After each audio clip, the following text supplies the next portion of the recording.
Oh, what the fuck? Where'd I go? What? VTuber, there I am. Hi. I don't know why I disappeared like that.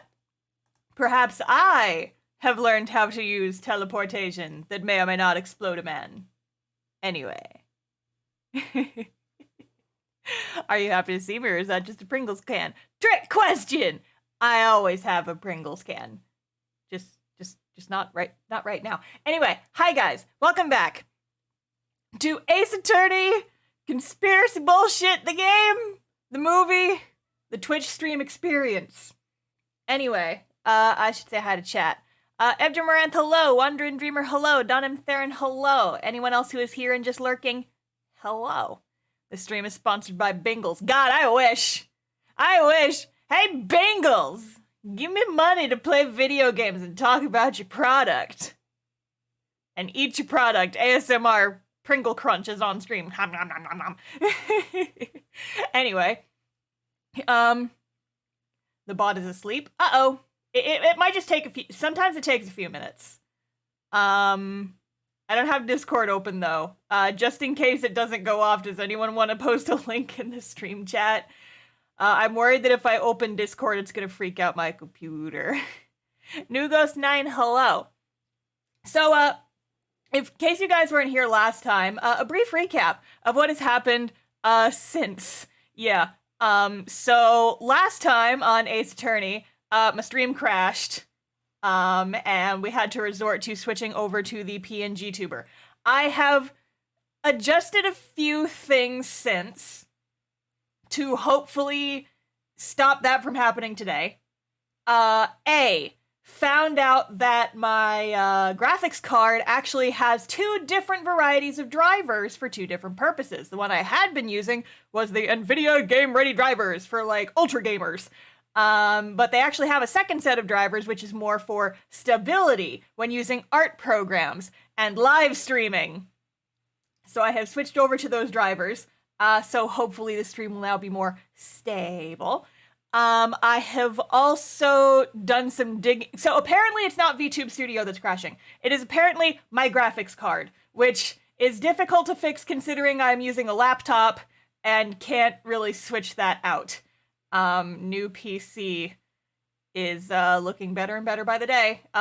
So eventually I will fork over the cash for a new PC that I'm actually going to build and will be like an actual PC. But until then, we are going to play chicken with my laptop and the VTuber avatar and just hope it does not explode. I also read somewhere, amidst many Google searches, that sometimes the graphics card can get a little funky if it's not getting enough power. And technically, I'm using a proprietary charger. Because I have my computer hooked up to a dock. It's a laptop with a proprietary dock. I say proprietary. It's not first party. Because the first party dock fucking sucks. Get your shit together, Surface Dock. So I have another one that has, like, all my monitors and all my shit plugged into it, and it does technically charge the computer, but not fast enough sometimes. And sometimes my battery does drain when I'm using intensive programs, like, for example, OBS, or video games, or things of that nature. So I not only have that plugged in, I also have my, like, main actual computer charger plugged in. And I don't know if I should do that, but I'm doing it, because one's a USB-C port for the dock, and one's just the charger cable for my laptop. So we'll see if that fixes anything. Everybody knock on wood that the stream can last 3 hours without crashing. Knock on my desk here. My little defense stand.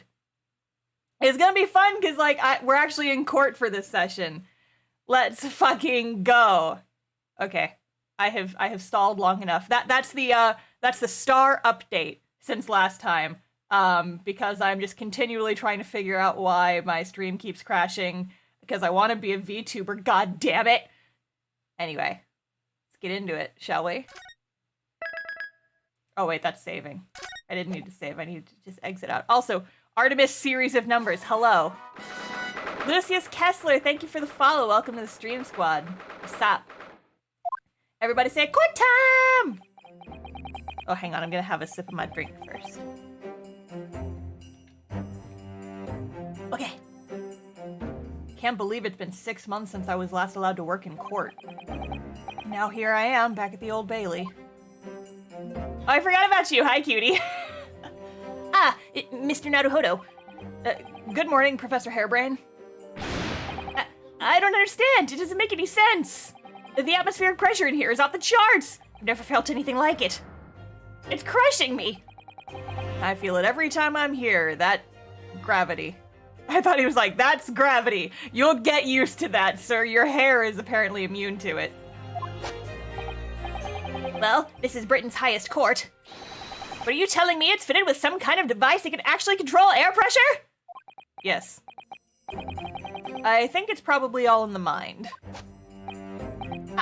Yes, well, you won't let me down, will you, Mr. Naruhodo?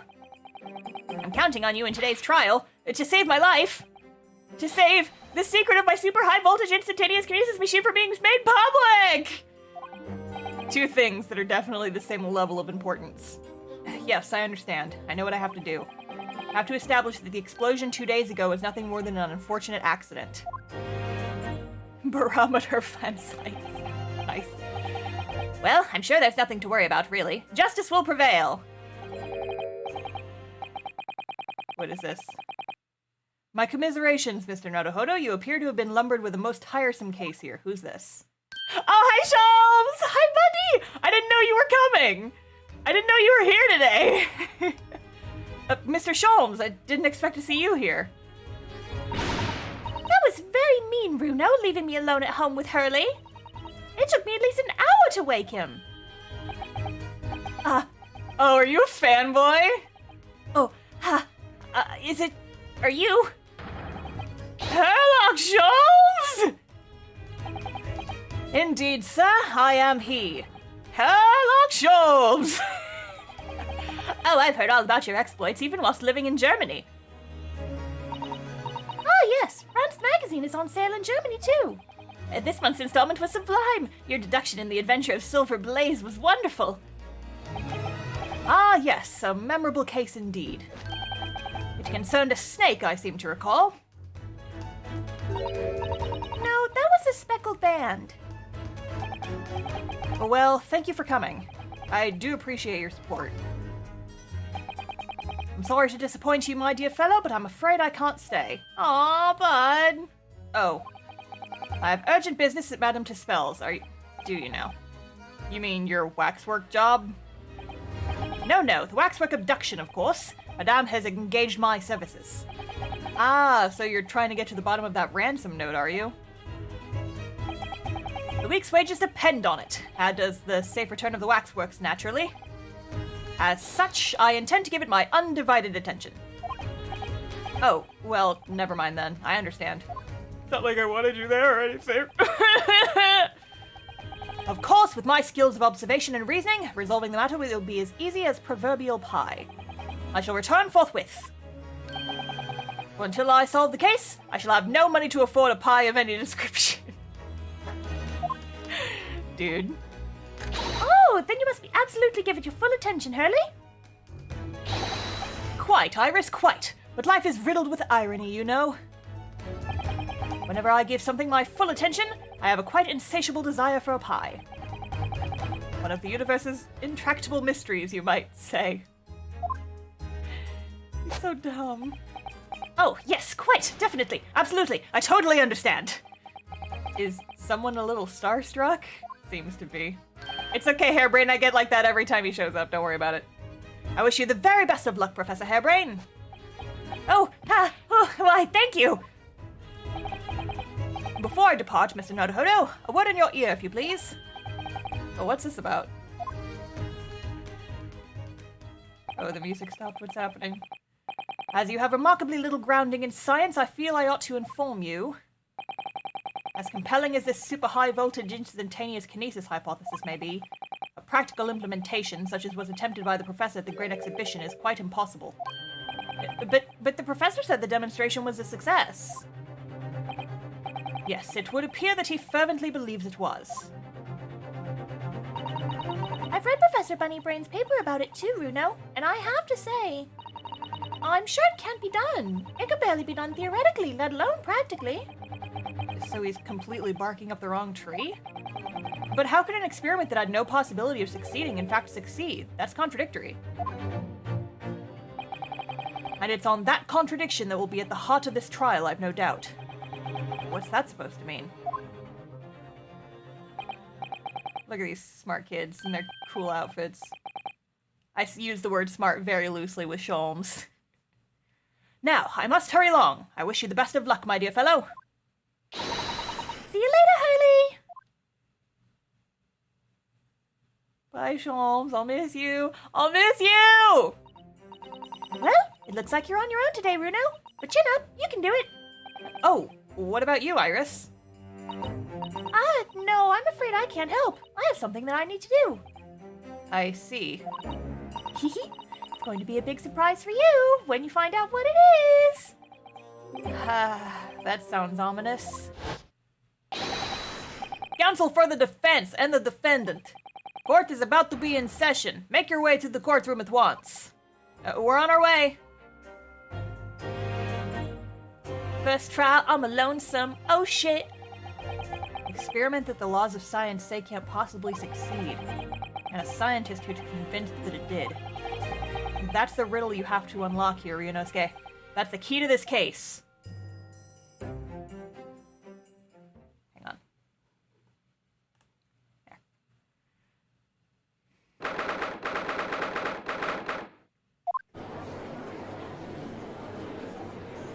Alright, how many of the jurors do we recognize? In the name of Her Majesty the Queen, I hereby declare this court to be in session. We are sitting today for the public trial of Professor Albert Harebrain. I now call upon the counsels for the prosecution and defense to declare their willingness to proceed. The prosecution is dramatic as fuck, Your Honor, and also ready. The defense is ready, my lord. You can do it, buddy. 6 months out of practice, and what's more. Oh!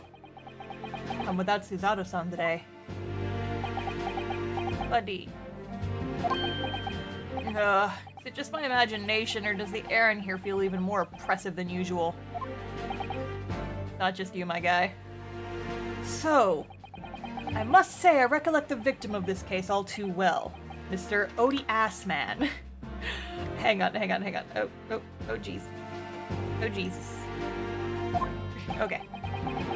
Mr. Assman was well known as a financier, though that was merely a front for his diverse criminal activities. It was only a month ago that the man appeared in court prosecuted by you, Lord Van Zieks. But the jury unanimously found him not guilty. Because every member of the jury had been bribed by the sound of it. These powerful London criminals are prepared to go to extreme lengths to keep their freedom. But 2 days ago, on 21st October, Mr. Assman met his end. The work of the Reaper, was it? I didn't do shit, Your Honor. If that is how your lordship would describe divine retribution. But the fact remains that Mr. Assman's death was a direct result of the actions of the accused, Professor Harebrain. He'll always be Assman to me. Very well then. Now, ladies and gentlemen of the jury, you have been selected at random to represent the will of the people. Are the 6 of you ready to fulfill your societal duties? Oh, new people. I'm most gratified to have been selected. I'm not sure if I can. Who's this fucking guy? What's his voice? I am most gratified to have been selected to carry out this important civic duty, my lord. To have a man's fate in the palm of one's hand. Oh gosh, oh golly, it sends shivers down my spine. Oh, hello, Houdini. Science experiments, magic, conjuring tricks, courtroom trials, all are nothing more than performances. Any spurious scholar that defiles the reputation of science deserves to hang. We have to listen to what's said on both sides of the fence and, then settle on one. That's it, isn't it? What? You were a child. Why are you here? Oh. Maybe not all entirely new people, huh? wasn't like this in my day. Wasn't like this at all. That's the police killer otter mole look-alike again. And he's exhausted as ever, it seems. Now, as I'm sure you're all aware, the incident we are here to judge today tragically took place at the Great Exhibition shortly after its opening. Though the death toll could have been far worse. With the exception of the victim, no one was killed. Nevertheless, the dream of science being exhibited rapidly turned into a nightmare for the spectators. A tragic turn of events, and as such the eyes of all of London, no, the whole world will be on this trial. Yeah, I guess all the adults were busy, right? It is our duty to reach a swift and just conclusion, I feel. Hazel Sokolov, thank you for the follow. Welcome to the Stream Squad. So, your opening statement, please, Lord Van Zoinks. At the heart of this incident is technology never before demonstrated anywhere in the world. One of science's latest developments, I take it? The government is keen to capitalize on the Great Exhibition to improve Britain's technological advantage. The technology being demonstrated by the accused was described as super high voltage instantaneous kinesis. Good lord. It's designed to disassemble human subjects using extremely high voltage electricity and beam them instantly to another location where they are subsequently reassembled. Is such a thing even within the realms of possibility? Well, I don't believe it, that's for sure. Disassembling people with electricity? My goodness, how shocking! Huh! The whole idea is absurd. The hypothesis would never stand up to scrutiny. Sir, I believe you are a fellow of the Royal Society, are you not? An expert in your field? I am, and my word on the matter can be considered final. Instantaneous kinesis is poppycock.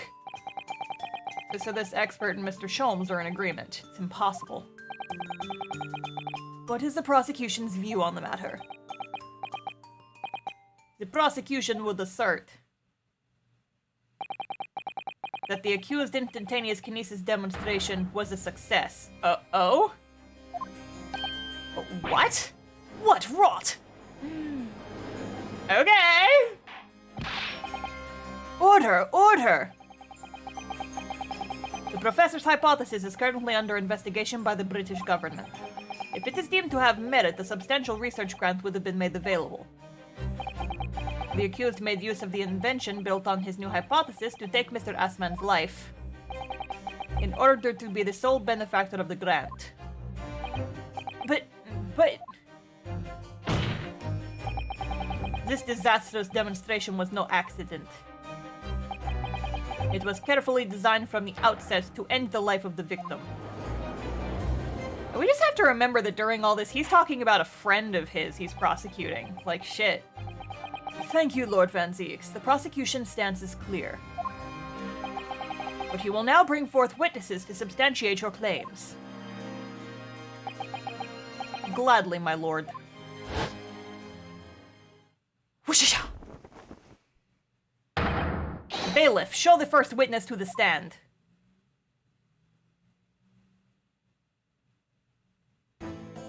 Oh, both of them. Witnesses, state your names and occupations for the court. Yes, sir. The boy is Gregson, Detective Inspector at Scotland Yard Homicides Division. I was on duty at the demonstration on the day in question and in charge of the following investigation.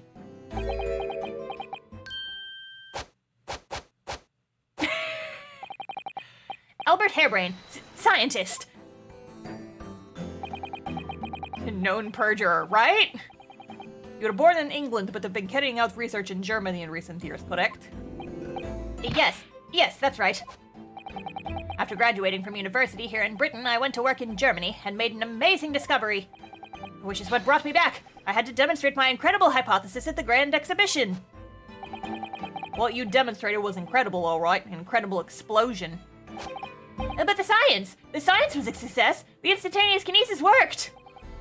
Everyone saw it. They must have done. Yes, there was a terrible accident, but the demonstration of my hypothesis was a success.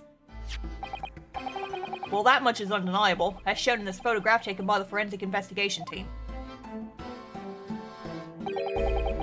This was taken inside the Crystal Tower, I take it? The centerpiece of the exhibition, no less. That's right, my lord. Seems the victim rammed straight into it. Just yeeted him right over there. I see. Very well, submit the photograph as evidence. Stab wound to the chest, okay. As the court's heard, the victim of the incident was Mr. Odie Assman. There have been a number of allegations made against the man, but putting them aside for the time being. He was the man who financed the research for the experiment and the demonstration itself. I see. So to summarize the situation, the defendant is accused of taking the life of the man who funded his work. Would that be correct? Exactly. But couldn't it be that the explosion was caused by some malfunction in the apparatus used for the demonstration? That's right, that must be it. My splendid machine. My poor splendid machine. You saw it yesterday, didn't you? We can't even examine the wreckage thanks to the Special Dispensation for Scientific Equipment Act. What? The wreckage? The wreckage? But that being the case, how can the facts be established? How can it possibly be determined whether this was an accident or a deliberate and malicious act? Extremely simply, my lord. I beg your pardon? Isn't that right, witness? What? Sorry, me? No, your neighbor. Yes, sir, it was murder, plain and simple. Anyone could state that with complete certainty. What? How can you possibly think that?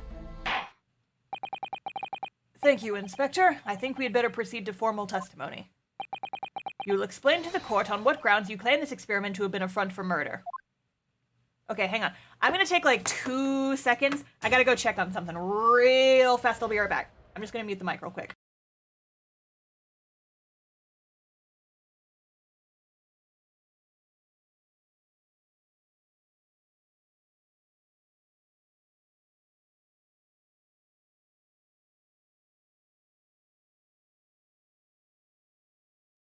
Okay, I'm back. Sorry, I had to go check something really quick. That's the VTuber default pose. No, that's the goofy face I made right as I was exiting the view of the camera. I did it on purpose because I thought it would be funny. The default pose is like this.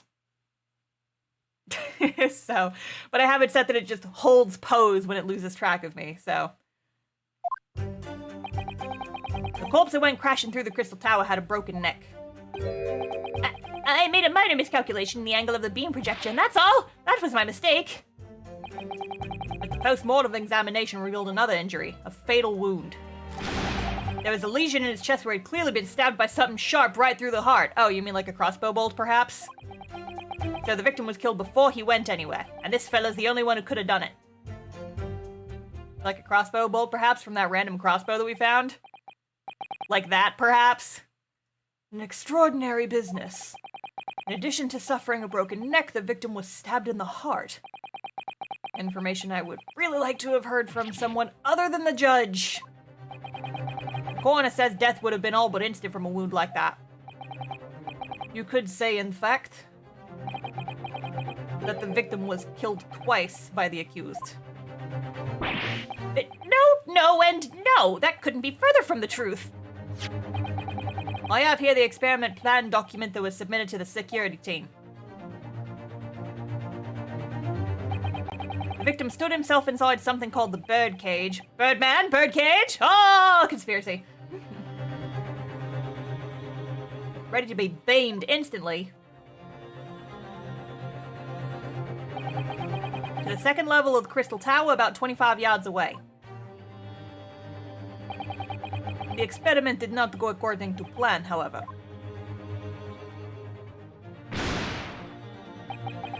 As the machine was put into operation, there was a large explosion. The blast caused the beam transmitter to point higher than intended. Accordingly, the kinesis resulted in the birdcage materializing in mid-air, from where it subsequently fell, crashing through the glass of the Crystal Tower's large round window. My word! One assumes the victim's neck was broken upon impact with the tower, then. I'm so sorry. I didn't mean for this to happen. The machine was just too powerful. But honestly, really, I swear it was just an accident. A terrible accident. Unfortunately, that excuse can't save you. No, not considering the sharp murder weapon that pierced the victim's hat. Murder weapon? What are you saying? This is the autopsy report submitted by the coroner. The prosecution would like it entered into the court record. Your request is granted, counsel. Alright, let's take a look at that, shall we? Once it lets me. I was that in person, you know. Saw the whole ludicrous performance. And the only other person on the stage with Mr. Assman was that disgraceful excuse for a scientist. And really, by all accounts, it must have been him. Hard to think otherwise, really. I apologize if the jurors' voices change. They are not going to be consistent because there's too many of them. Very well. Counsel for the defense, proceed with the cross-examination, please. Oh, yes, my lord. I need to focus here. It's been a while. Let's go, buddy boy. Let's go. I believe in you.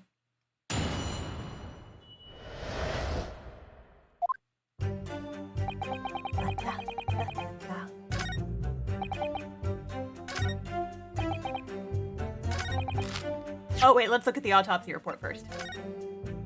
Okay. Odie Assman, male, age 47, nationality British, time of death, hemorrhage from a wound to the chest that pierced the heart inflicted by a sharp implement. Additional observations, broken vertebra, most likely resulting from impact after a sudden fall from considerable height. Okay.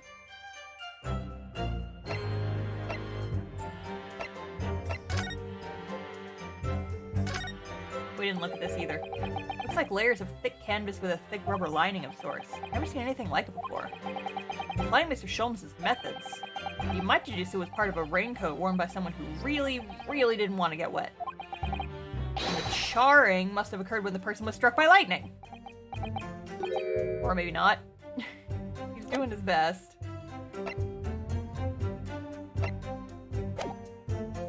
Hold it!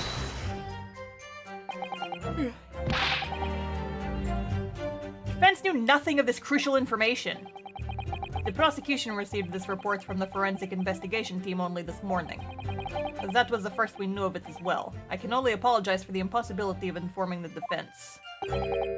Sarcastic and insincere. Thanks. So, what was the nature of this sharp object? Among the accused tools we put in use for the demonstration, one is of particular interest. This. Ah, yes, that would appear to be some kind of screwdriver, wouldn't it? Yeah! There he is! My trusty little companion, Andrew! What? Andrew. Of course. Do you know each other already? He's one of my dear friends, like all my tools. I've named them all, you know. We're one big happy family. He's cute, but he's weird. Andrew is my flathead screwdriver, of course. His brother Michael is a crosshead. Well, it would appear that your beloved Andrew has a red stain on his shank. Yeah, that isn't... It's blood, beyond all reasonable doubt. No! And that's not all. The long, sharp shape of this Andrew fellow is completely consistent with the victim's wound. What? Andrew, how could you? Order, order! The court will enter this friend of the defendant as evidence. Thank you kindly. So one of the Professor's Harebrain's tools is the murder weapon? Great. Yeah, so Star's hypothesis, or running hypothesis of this, keeping up with the scientific terms, somebody down below stole the screwdriver, and then used the crossbow, shot it into the guy right before the experiment went off, and that's what killed him.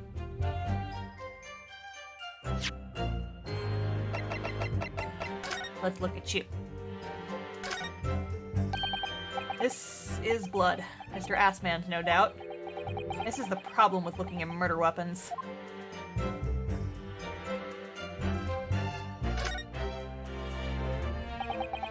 seen this unusually shaped handle before. The same screwdriver that was lodged in the grill on the floor of the kinesis machine.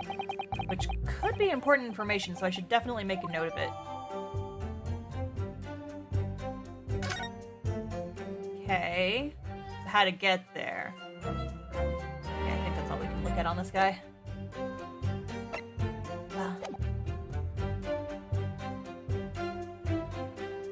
I'm gonna press stuff before I start presenting evidence. But what grounds do you have for saying that? Ha! You really need to ask. There were only 2 people on that public experimentation stage in front of the whole crowd. The victim, Mr. Early Assman, and the accused, Professor Harebrain. And we know for certain that before the experiment, the victim was alive. That's right, I saw him with my own eyes. Furthermore, following the explosion at Kinesis, nobody went anywhere near the body. In other words, only someone on stage with the victim could have possibly done it. Oh yeah, you got something to say about that, bud? Professor Harebrain, do you have some information that may be relevant here? Dude, stop biting your nails. You're gonna wreck your manicure, dude. Professor! Sorry! I was just calculating the optimum coefficient of electrolysis to separate molecules in the human body. And the witness stand is the best place for that? It seemed as though you might have something to say about Inspector Gregson's last remark. Yes, that's right. Of course. He just said that nobody else could have done it, didn't he? Yeah, that's right. Who else could have stabbed the victim, eh? I don't know, but there's no way I could possibly have stabbed Mr. Assman, as you say. Eh? Explain, please, Professor. Of course, this cold-hearted policeman may not be aware, I suppose. But humans are warm-blooded mammals with blood flooding continuously through their veins. I had heard. Then surely you see! If I'd plunged something the size of Andrew into the man's chest, the whole stage would have been a bloodbath, no blood swimming pool. Ah. But thousands of Londoners were watching me at the time. And yet not one of them claims to have seen a swimming pool of blood. Well, no, I suppose not. You see? Not one. True, I didn't see anything like that. Well done, Professor. That was a great counter-argument.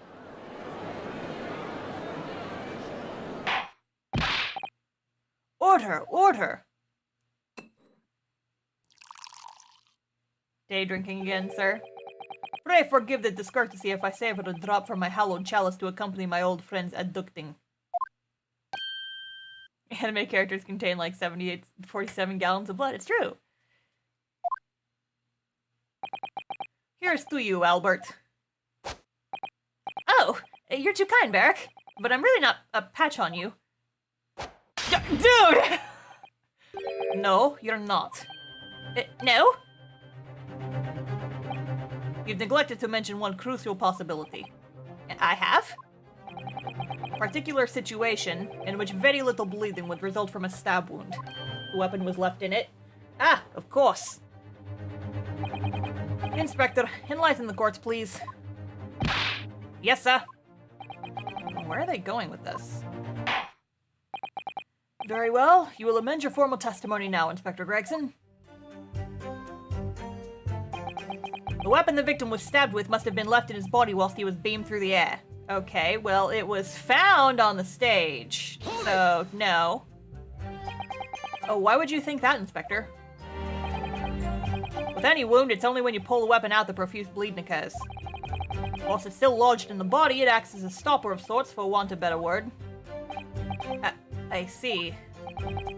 You don't need a medical degree to be aware of this fact. It's common knowledge for any investigator. Ugh, where's Suzato-san when you need her? She knows all about stabbing things. Because she had that previous case, not because she stabs people. If you ask me, this bloke masked what he was doing from the view of his body before stabbing Assman in the chest. Then he beamed the victim off the stage with his fancy device. His screwdriver is still where he planted it. I would never do such a thing! Not to my precious tools, I would never use them for such dirty work. You only use tools for their intended purpose. That's common knowledge for any scientist.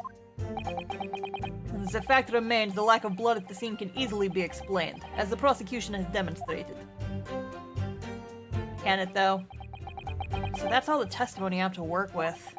I had no idea the victim had been stabbed. That changes everything. Did Van Zieks keep that to himself until now on purpose to gain the advantage? Yes. Because that's what he does. That's what all prosecutors in these games do. Oh well, I suppose all I can do is press these witnesses for as much new information as possible. Does the screwdriver say anything about where it was found?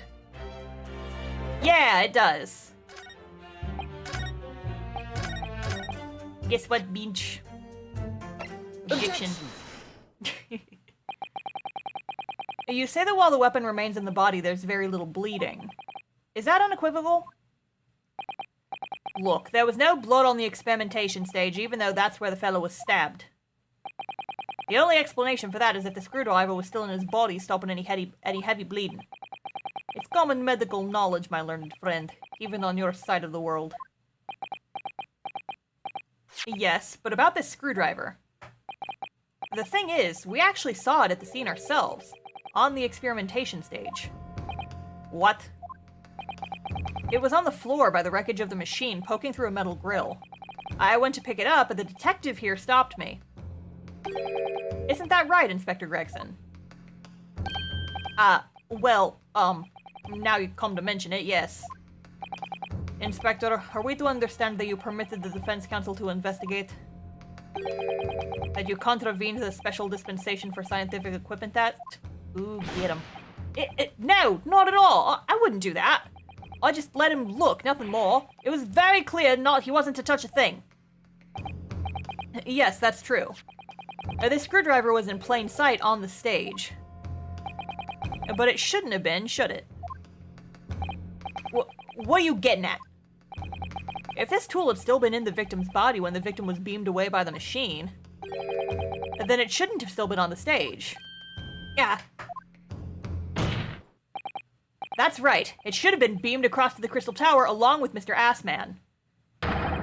And been found still lodged in the victim's chest. Yeah.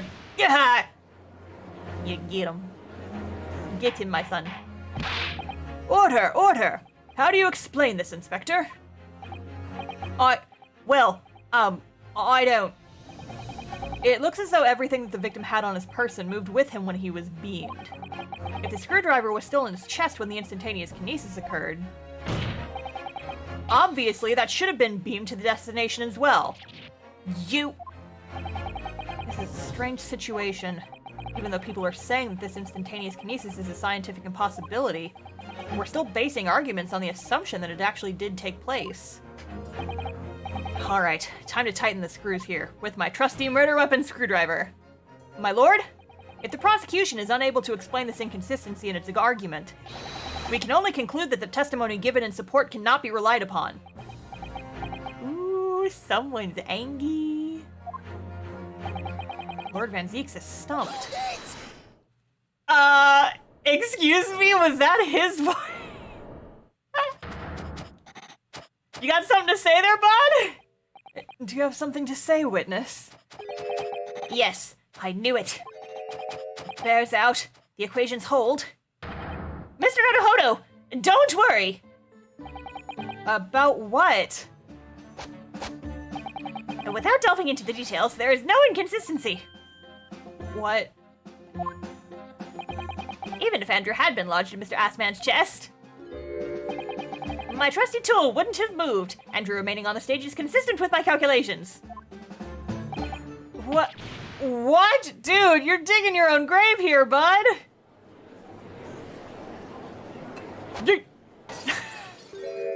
There he goes. It would seem your illusions have been shattered. Clearly, we should hear the accused's explanation.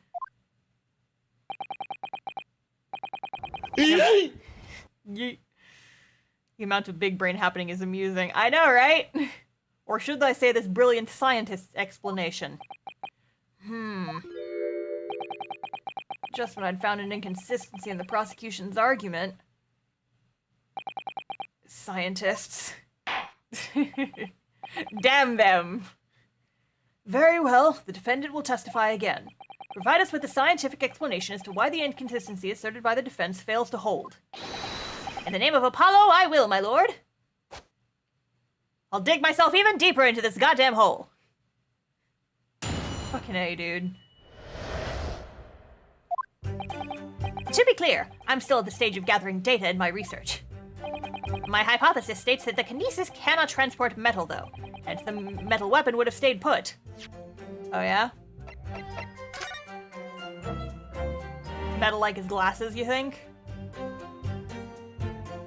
And his belt, and his little button, and all that jazz. Metal. What if he had any tooth fillings? That would have fucked him right up. I mean, I know he's dead now, but that would have sucked. My hypothesis states the kinesis cannot transport metal, though, hence the metal weapon would have stayed put.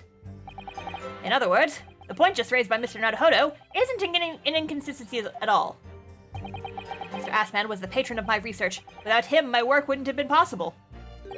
And now I have a duty to protect the incredible machine that we built together. Yeah, and the cage was made of metal, too.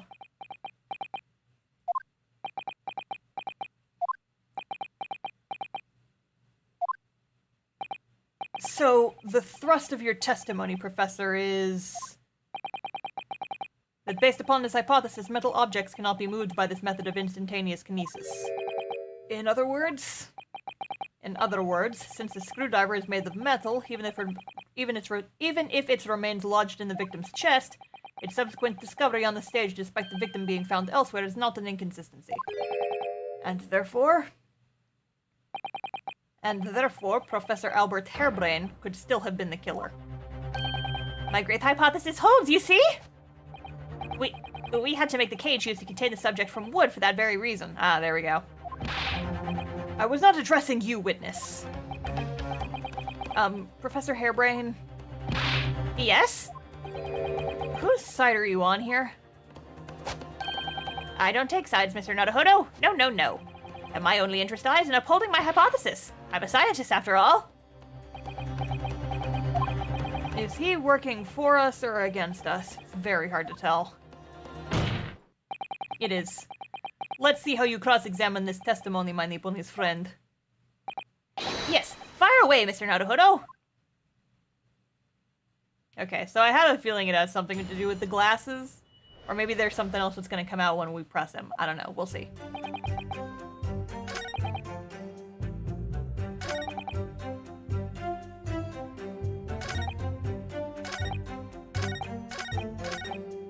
Hold it! Your hypothesis states it? So this isn't proven, then? No, of course not. It's merely a hypothesis. But a good one, based upon thousands of calculations.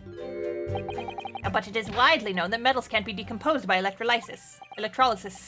Yes, of course. So I am right. My hypothesis is clearly correct. What is it about incriminating himself that makes this man so happy? It's the whole reason that birdcage is made of wood, you see. Sorry, the birdcage? Yes, that's what I call C. obtusa cage, in which Mr. Assman was placed for the kinesis. Ah, the jail cell in which the victim was detained. It does indeed seem to be made out of timber of some sort. I'll thank you not refer to it as an instrument of incarceration, your lordship. In short, any weapon lodged in the victim when he was beamed away by instantaneous kinesis would have been left behind on the stage if it was made of metal, correct? Yes, that's it! Yes! It all fits perfectly with the mathematical model. But in the ultimate conclusion, then, is that the defendant alone had the opportunity to inflict this fatal injury on the victim, is it not? Yeah. Ah, indeed, sir. Someone beam me out of this nightmare. It's okay, Rio, we'll figure it out. Hold it! You seem to be pleased by that. Yes! Another example of my hypothesis holding true. But I sense sarcasm, Mr. Naruhodo. Are you not pleased? Are you not entertained? No. I knew it. At the end of the day, I'm the one responsible for Mr. Assman losing his life. The advancements of science is no excuse, I know that! No, you're quite right. Tell the court, did you have a close relationship with Mr. Assman? Oh, well, no, not really. I mean, I'd only met him 2 or 3 times. And we only ever discussed my hypothesis and the project, and the research grant, of course.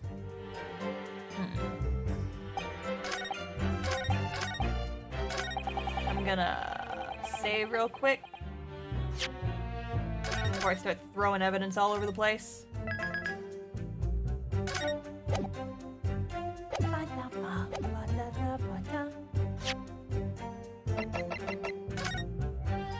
Cause yeah, he, like, is that not metal? Probably metal. Objection! Yeah, I got it in one! Professor Harebrain, you say that according to your hypothesis, nothing made of metal can be beamed by instantaneous kinesis using the machine you made, is that right?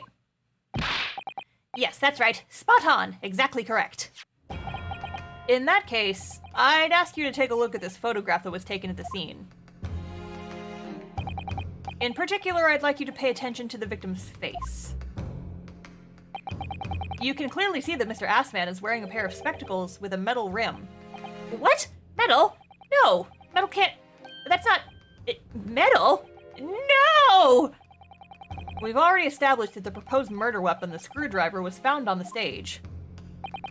However, if your hypothesis correctly predicted that outcome, it should also have predicted that the metal-rimmed spectacles would be found in the same place. Yeah! My hypothesis! My hypothesis! But Professor Harebrain, this isn't easy for me to say, but your hypothesis is clearly flawed. Yeah! I'm sorry, Mr. Science Man, you're very, very cute, but you've got a very low wisdom score, my pal, my guy, my dude. Order, order, order! Counsel, what is the implication of this? If on the day in question, the alleged instantaneous kinesis never actually took place, then it's entirely possible that the victim was killed somewhere other than the stage. And in that case, someone other than the defendant could have been the culprit. But my hypothesis! My hypothesis is sound! I proved it that day! The experiment was a success! My experiment was proof of all my work! If I could say something here in my capacity as a fellow of the Royal Society. Yes, juror number 4, go ahead. As a man of science, there's one thing I simply cannot abide. And that's a fraud who pretends to be a fellow man of science. What? Wait, great Scott, are you suggesting my science is suspect? Is that a Back to the Future reference? It's just been disproved, hasn't it? In front of all of us. In other words, the whole demonstration was a complete nonsense from start to finish. And believe me, my fellow jurors, when I tell you that this man is a heel, a bounder, and a fraud. I say the wreckage of that machine should be stripped down and thoroughly examined. No! Never! That machine is the essence of my entire hypothesis! It's protected by the Special Dispensation for Scientific Equipment Act. What the devil is that blasted act all about, eh? Who made such a daft rule? I don't like the way this seems to be going. What's the best way for me to help the professor?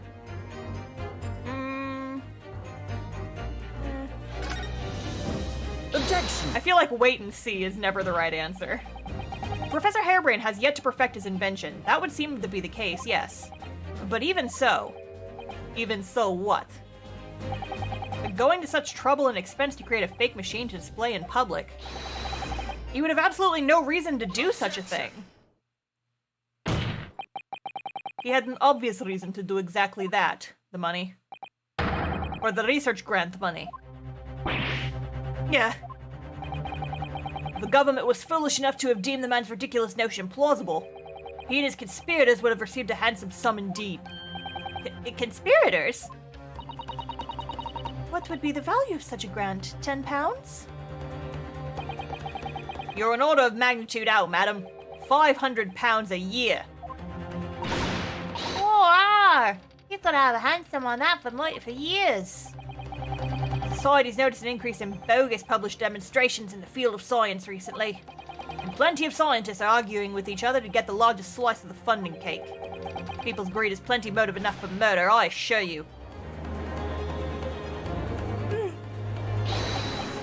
No, I haven't deceived anyone, least of all the government. And my hypothesis is sound. The science is sound. Please, you must believe me. Objection!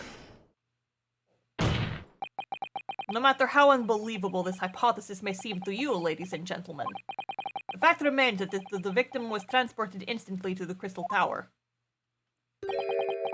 Which means that the experiment was a success. Ah, Varric. And therefore, the only person who possibly could have committed this murder is the accused. Varric. Where's this heading? I have no idea. My lord, if I may. Yes, Lord Van Zeeks? The prosecution would like to summon new witnesses to the stand. New witnesses? What would be the nature of their involvement? They were spectators at the demonstration at the exhibition, who were occupying special seats. Eyewitnesses. Very well. The court grants the prosecution's request. I should very much like to hear from eyewitnesses to the incident. The prosecution's stance is clear. This experiment was no pastiche. The accused killer, the financier victim there on the public stage, before the very eyes of the spectators. Now, my learned friend. Oh, yes? It's time for you to make your own stance clear. There's clearly a flaw in the professor's hypothesis. I can definitely see that. But where does that leave me? This thing is wild. This case is wild. We're just talking about teleportation casually. We shall take a short recess now, during which time the prosecution will prepare its new witnesses to take the stand. As you wish, my lord. Good. In that case, court is adjourned for 20 minutes.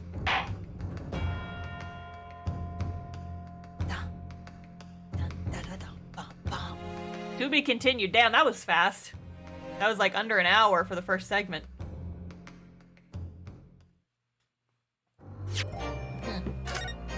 Save.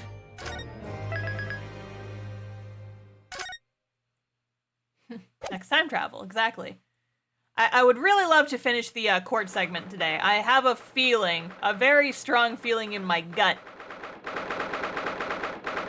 Wait a goddamn second.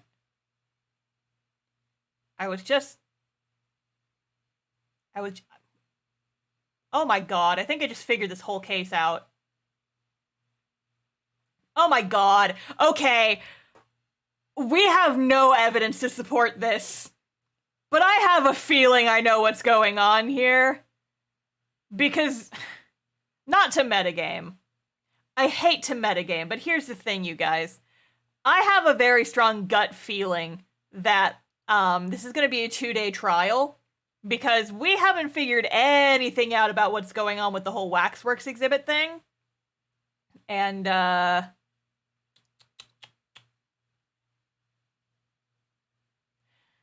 oh my god, I think I just figured out this whole goddamn case. The Waxworks has something to do with it, and we're not going to figure it out during this stage in the trial. I have a feeling, and I am saying this now, so that later, when I'm right, I can scream that I figured it out like an hour into the first trial. I think there was some sort of waxwork body swapping happening here. Because, perhaps the one that was in the machine wasn't the real guy. I don't know. I just know that the Waxwork Museum is involved somehow.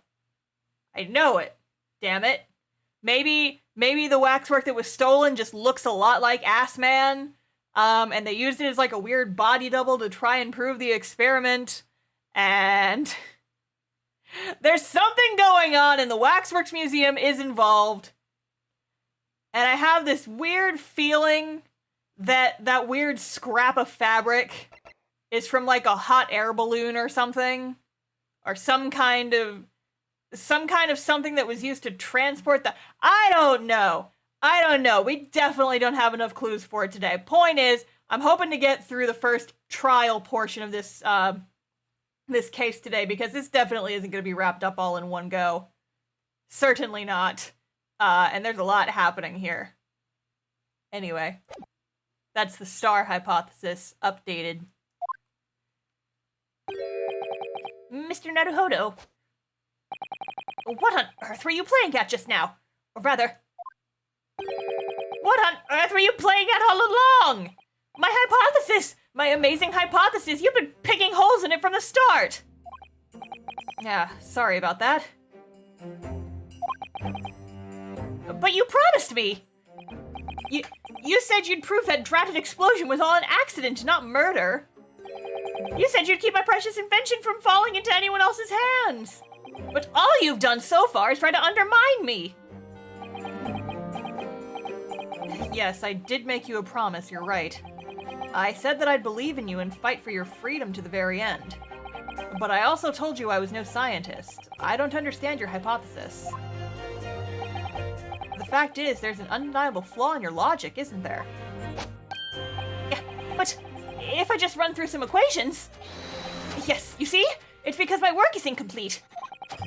Perhaps it is. Nevertheless, a man died as a consequence, didn't he? Oh. Oh, no!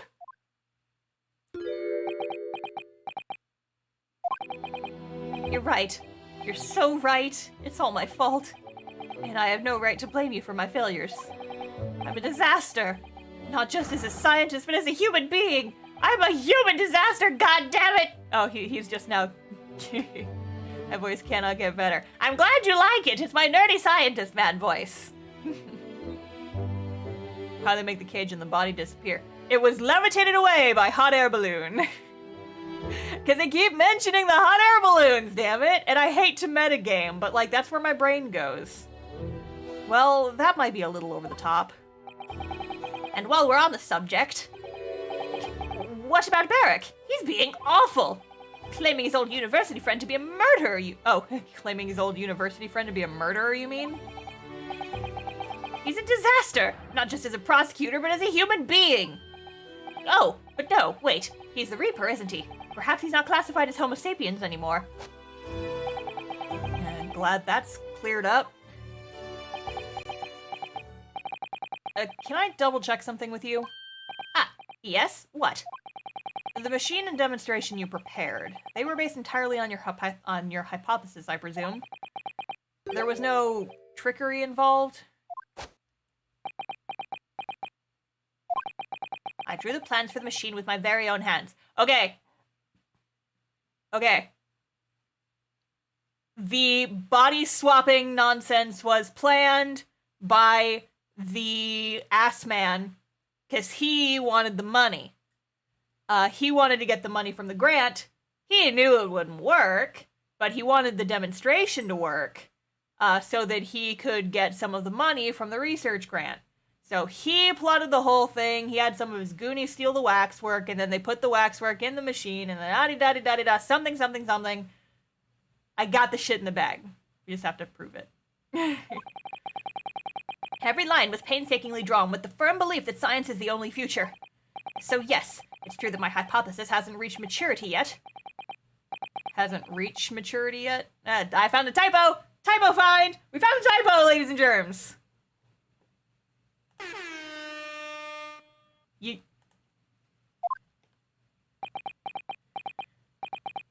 All right, Professor. I understand. Counsel, defendant! The prosecution's witnesses are ready to take the stand. Court is about to be in session again. Make your way to the courtroom, please.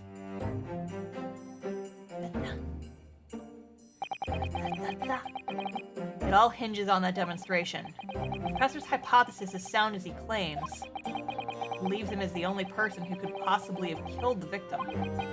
But on the other hand, Mr. Sholmes was adamant. Practical implementation, such as was attempted by the professor at the Great Exhibition, is quite impossible. So really, what should I be trying to prove here?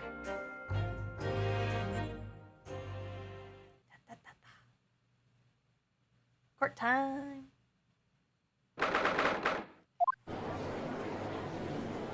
Let's see these new freaking witnesses, shall we? In the name of Her Majesty the Queen, I hereby reconvene the proceedings of this court. Counsel for the defense and prosecution, are you ready for the new witnesses to testify? The prosecution is ready, my lord. As is the defense, my lord. Yeah, baby, have confidence. So, Lord Van Zeeks, I believe these next witnesses saw the demonstration on the day in question with their own eyes. Indeed they did. And as luck would have it, one of them is a police detective. Is it Gina? I had a feeling it was Gina. Is it Gina? So the testimony we're about to hear can be considered highly reliable. Perfect. A detective of all people. The prosecution stance remains unchanged. Though it ended in tragedy, the demonstration on the day in question was scientifically sound. And consequently, the sole person with the opportunity to have committed this act of murder is the only other individual who could have been present on the stage at the time, the accused. Thank you, counsel. The prosecution's position is clear. So, bring forth your witnesses now. Bailiff, show the witnesses in. The witnesses whose proximity to the incident on the day in question will clarify the truth unequivocally. Gina? Gina? You're not Gina!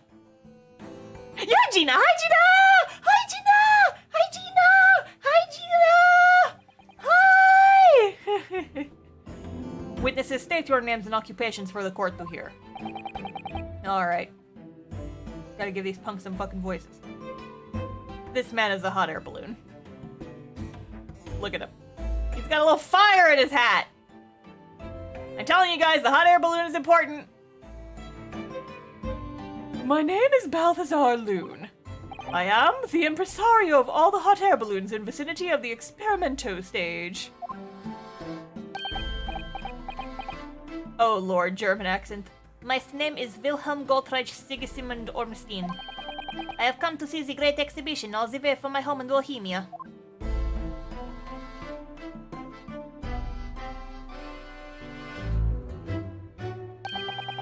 I'm very rich, and now I have a balloon. Balloon. Oh boy. Inspector Gina Lestrade, Scotland Yard. I'm a great detective, even Sherlock Holmes agrees. I was on security duty at the exhibition, and I got to go up in one of them balloons. It was amazing! Gina, again. But she did mention that she's seen the disaster from up in a balloon, actually, didn't she? And she clearly loved every minute of it. There were 3 balloons flying near the public experimentation stage when the incident occurred. 2 of these witnesses were in one such balloon at the time and saw the events unfold from the skies above.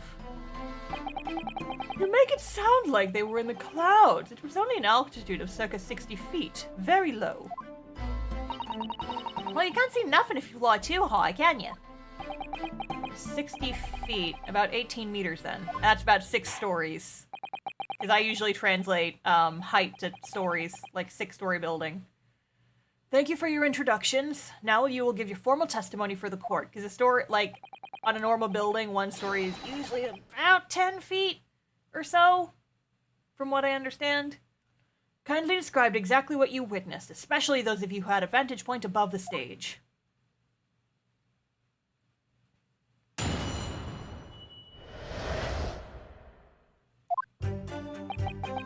It was an accident terrible. I am only grateful that my balloons were not damaged. There's this huge bang from the stage, and then the next second another bang in the sky beside us. And from amid this smoke, a cage appeared out of nowhere.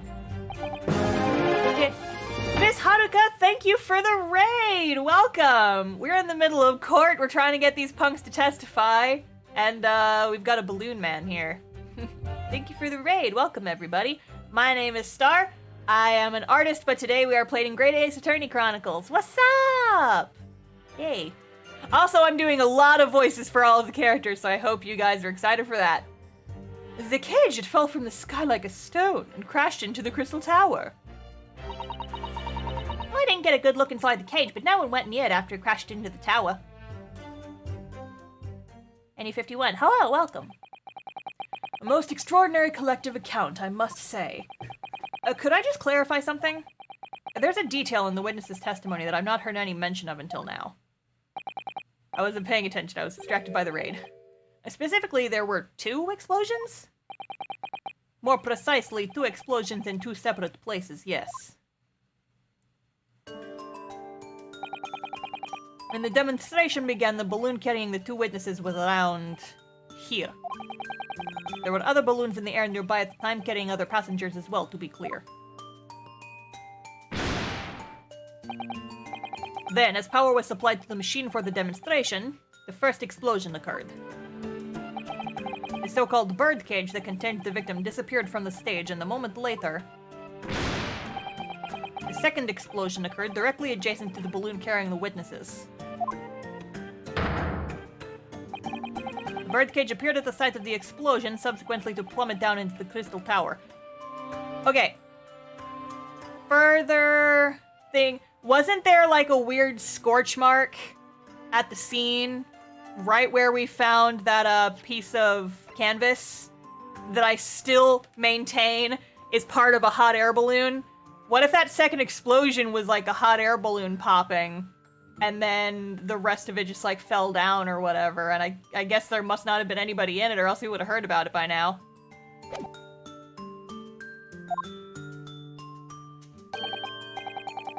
I was very surprised. Suddenly a cage appeared before my eyes with a person inside. The blast was so hot, but I didn't want to miss a thing, so I kept my eyes wide.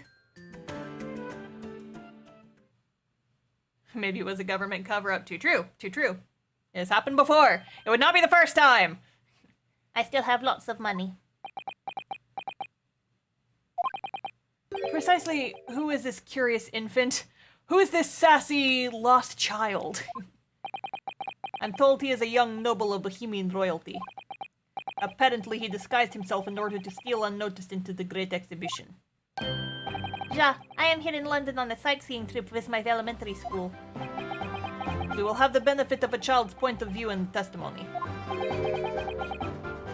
Do we really need that? When I remove the mask, this is what I look like. Ah, yes, I see. A delightful face, I'm sure. Ja, everybody says so. Jeez, kid. Great disguise, then. The point is, the testimony of these witnesses further substantiates the fact for the court. This is totally a Holmes reference, is it? I feel like I need to just go to Barnes & Noble and just buy, like, I saw a couple weeks ago, after I had started playing this game, Barnes & Noble had, like, a fancy collection of, like, all the Sherlock Holmes stories, and I considered buying it. I didn't, and I feel like I need to. Namely, that despite ending in an explosion, instantaneous kinesis was successfully demonstrated. And furthermore, that until the arrival of the police, no one approached the crystal tower where the victim fell. Therefore, only the accused who was missed with the ass man on the stage could possibly have committed the murder.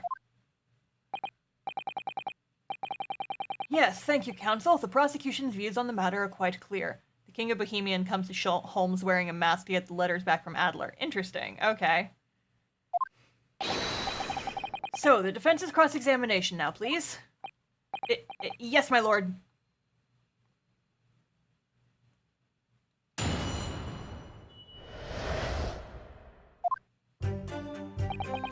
Okay.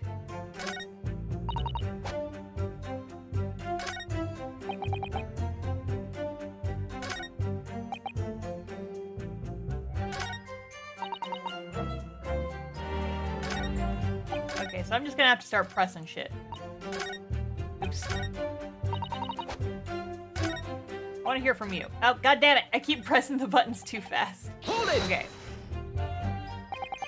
There were 3 balloons flying above the experimentation at the time, I understand.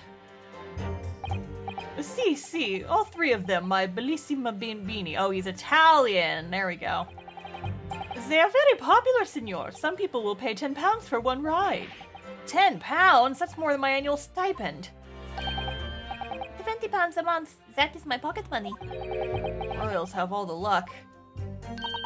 I got up there for free, I did. Play the old I work for Her Majesty's police card, you know. Detectives have all the luck. If they're so popular, why would you only be operating such a small number of balloons, though? Because if I have too many in the skies, they would crash into each other. The operators for the balloon were designed by lots, or decided by lots, with each operator manning a particular area. See, and the zone above the public experimentation stage is the most profitable. The other impresarios, they hate me.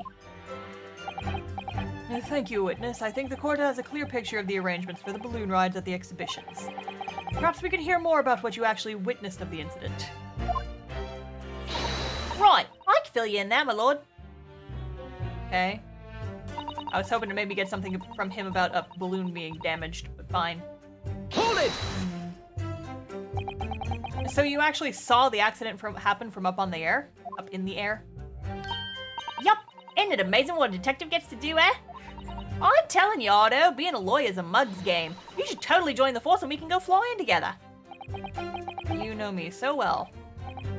Yes, well, anyway, could you tell us exactly what you saw, do you think? Everything. We saw everything because we were up above it all. That dodgy cove climbing into that cage and that dodgy professor pulling all them levers. And that's what happened. That's when there was that massive bang and the cage disappeared, just like that. You're describing the moment the subject's body was decomposed by the electricity, I believe. I didn't know what to make of it. But then there was another bang right in me ear. I looked around and there was a huge great fireball right next to us in the sky. And there was nothing been there before. Oh yeah? Excuse me. Oh yeah, there was nothing there before? Master Gotts, does your memory of the day differ?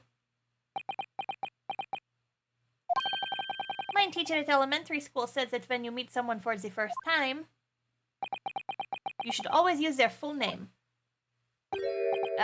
Yes. What was it again? Wilhelm Gottfried Sigismund Ormstein. Just the 4 names, then? The point is, do you have something to say? Something to add in response to Detective Gina Lestrade's last remark, perhaps? Oi, get it right, Otto! It's Inspector Lestrade. Why does everyone have a problem with how I address them at the moment? Everyone's biting their nails in this game. And that is not what I saw. Oh? Ja, there was a second explosion and it was right behind by a balloon. That is true. But I'm sure... Which is what I said, isn't it? 1 minute there was nothing there and there was a massive explosion. Blah, blah, blah, blah, blah, blah, blah. I can't talk. My teacher at elementary school said that when someone else is speaking, if you are rude enough to interrupt, you will have the most awful life imaginable. Are all Bohemians brought up to be so full of joy?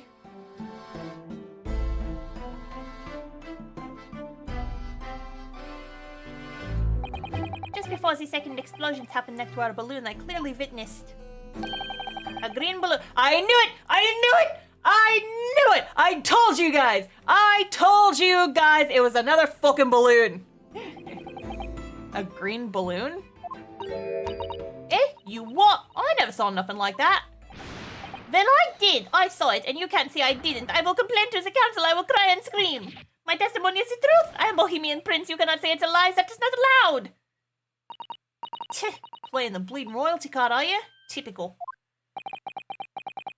Says the orphan who likes to remind people she works for Her Majesty's police.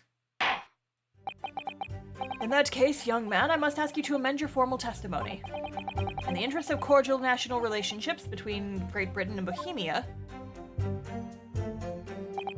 It was not the skies that exploded, it was the green balloons that was next to ours at the time. Okay.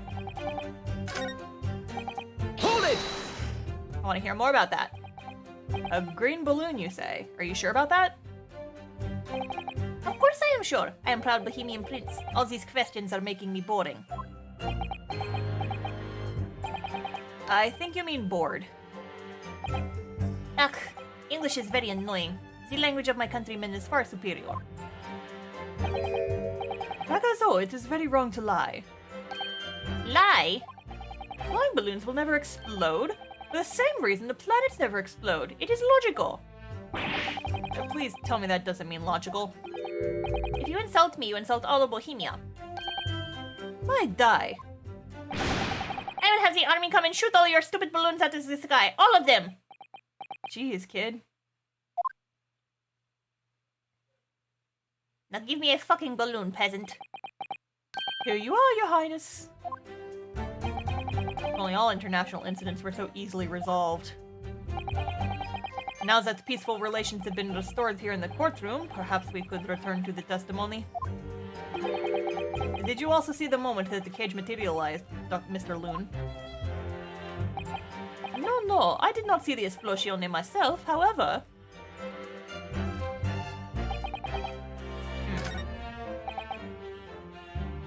I'm gonna save real quick. Because I'm not sure if I need to, like, present the piece of the balloon to the kid and maybe be like, you mean like this? Or if I have to present it somewhere else. You mean like this? Nope. Wrong. I didn't think so, but I thought it was worth a shot. An attempt was made. None of you saw that. Nothing happened. Can you only present a piece of evidence once? No, so the little stars up in the corner, that's your health bar, basically. So I'm allowed to make 5 mistakes during the trial. And if I run out, the game's over. Yeah. Hold it! VCR rewind on. Yeah, exactly. Hang on.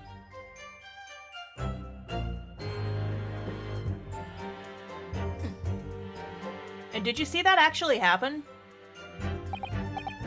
No, in reality I did not. I saw after it hit the tower.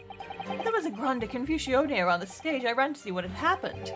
I was terrorized by the idea that one of my balloons had crashed. I suppose they are his livelihood. But when I looked up in the sky, all my precious balloons were still there. I saw it, though. I saw it slam into the tower. After all, I am a detective now. And then tell us what you saw, Inspector Lestrade. That's what I like to hear. Hold it! Was it you who gave the order to keep people away? Use your head, Otto. How could it have been me? I was up in a balloon, weren't I? Right. So, because I wasn't available, it was the boss who had to leg it over there. He was getting shoved and kicked all over by the panicking spectators as he tried to seal off the entrance. Or seal off the scene. It was a real sight to behold, I can tell you. Amazing! Or Inspector Gregson. Don't pity him, he's a dick. So anyway, I couldn't see the cage that well because of all the smoke. And I didn't really want to see, to be honest. I was scared out me wits. Keep it together, Inspector. The prosecution really is asserting that the demonstration was genuine. But what if it was actually some kind of switch-around trick instead? That's what I'm saying! That would mean that the victim was never actually on the stage in the first place. The 2 explosions would have thrown everyone watching into a panic for sure. I think I need to find out more about what exactly people saw at the time. Hold it! There were 3 balloons flying above the experimentation at the time. Experimentation stage at the time, I understand. See. All 3 of them, my bellissimi bambini. Did I already press this? Yeah, we already did this one. Just gonna casually fast forward because we already did this one.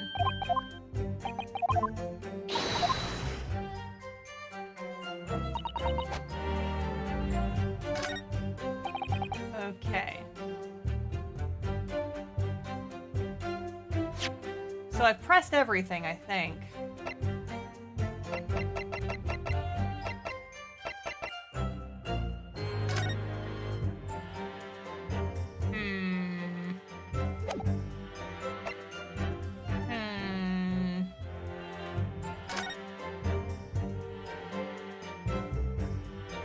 None of the balloons were... Oh, you know what? I bet none of the balloons were damaged.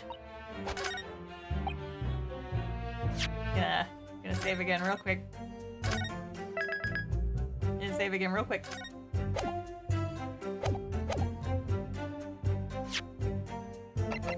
Objection!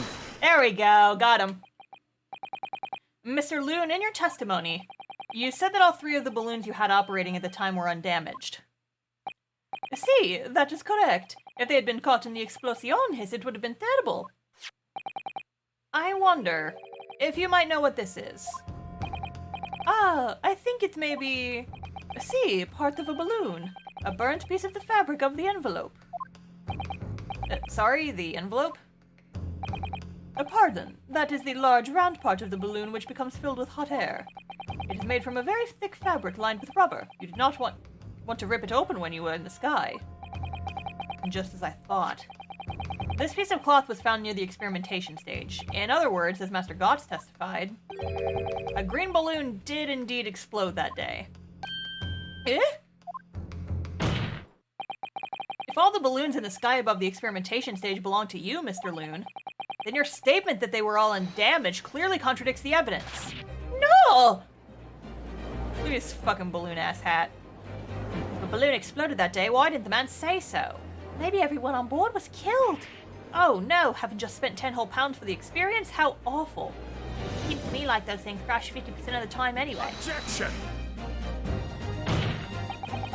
The instantaneous kinesis did occur, but after the explosion on the stage, the point of materialization shifted to a location occupied by a balloon.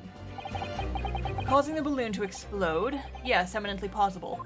An unfortunate traffic accident, as it were, but it changes nothing about the pertinent facts. This I cannot accept!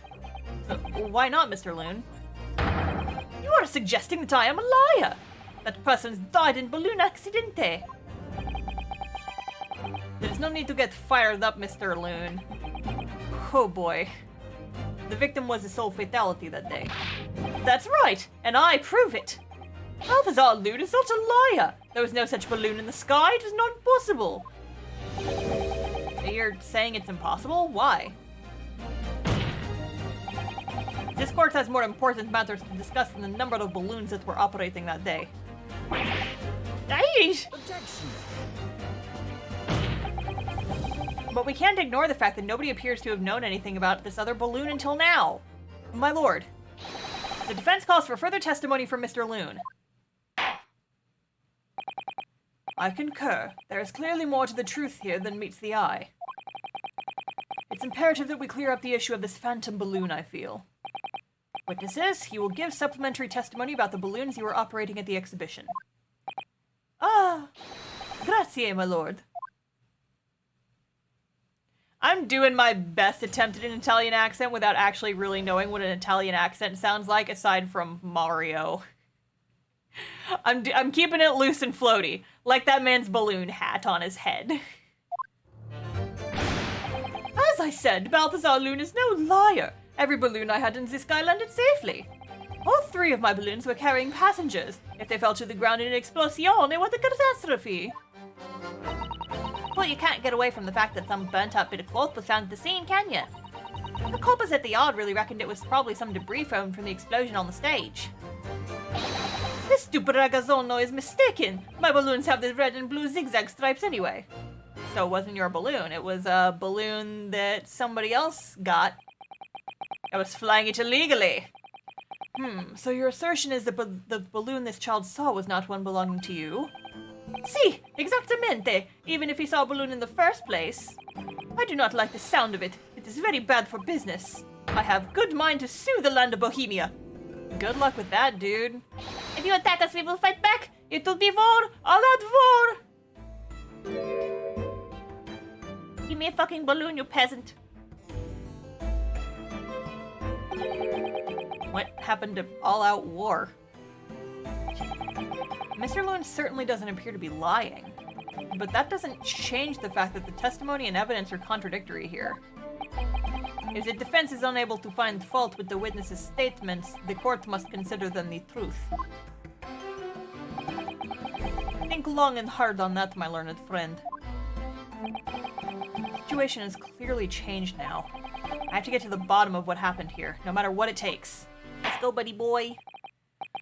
Counsel, you may now cross-examine the witnesses. How many balloons are floating up near the ceiling now? At least 4, I think.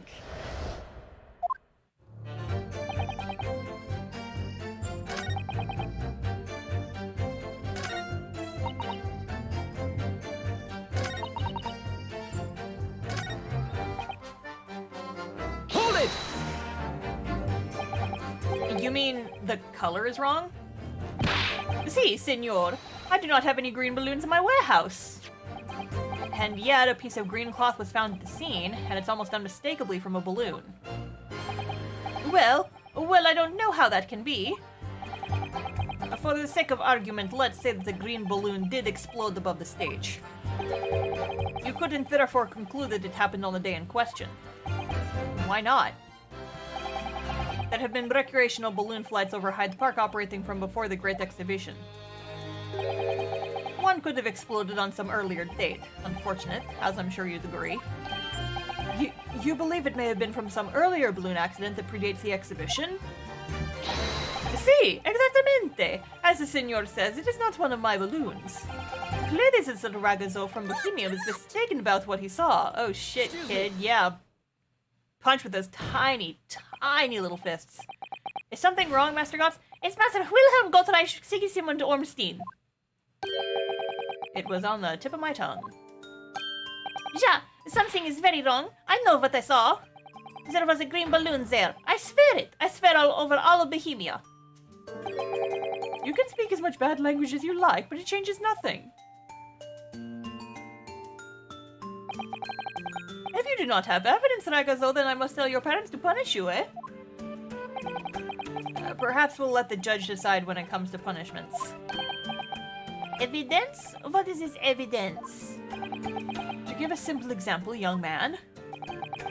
A photograph, for instance. Some tangible proof of what you claim. Well, why didn't you say so sooner? I have the photograph here. Good gracious. What? I had not been up in balloon for a little while, so I was very excited. I took lots and lots of photographs of the Crystal Tower, of the Bohemian exhibit, of the streets of London, of the hot eel cellar, the balloon. And the instantaneous kinesis experiment? Did you take a picture of that? Yeah, one picture. Really? You did take one? But all I wanted was a ride in the balloon. I was not interested in boarding experiments. Never mind that. Can you show us that photograph? Of course, and then you will see. You will see that I am not lying, that I really did see a green balloon.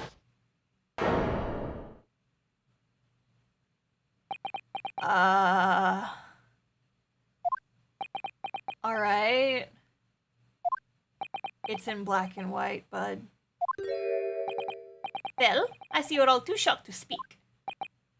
Yes, I think shocked is indeed the word, young man. Yeah, perhaps you cannot see that it was a green balloon from this photograph, but that is not my fault. That is the fault of the stupid person who made the camera. What? With the umlauts? How would you even say that? Wah! Full disclosure, I don't know how umlauts are supposed to be pronounced. Hang on. No, I'm not gonna do this right now. I was gonna put it into Google Translate, but we'll do it later. I want to get through court. Okay, you guys, if we have leftover time at the end of the stream, remind me to look up what wow with 1,000 umlauts sounds like in Google Translate. That is one very bohemian sounding cry. Very well, the court will accept this photograph as evidence.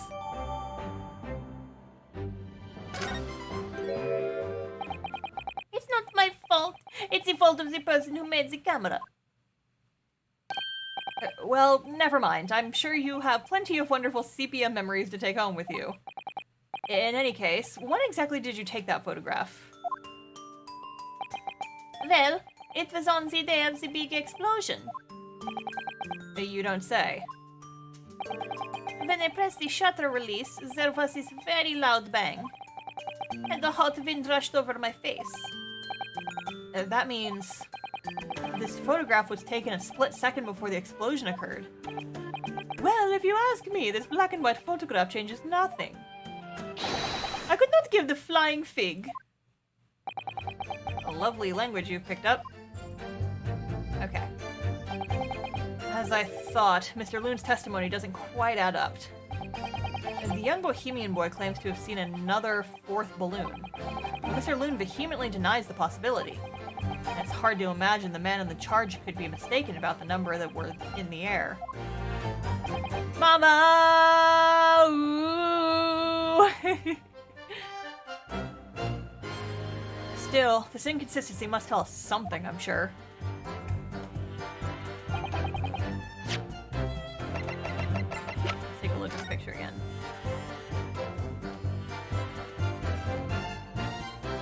Oh, yeah, shit, you can still see him down in there. Looking stiff as hell. Like a waxwork statue, perhaps? And then whatever the fuck that is. A crossbow bolt, perhaps? Secret government conspiracy balloon. And there he is with all his hair. Look at all these people. I hate drawing crowd shots too, I get it.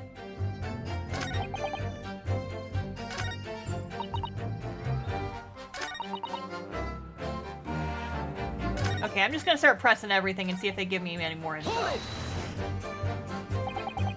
You couldn't just have forgotten one, maybe? Signor! I might not notice if I was given 100 lentils and one was missing. But we are talking about 3 enormous balloons! Do you believe I could make a mistake about something so grand and expensive?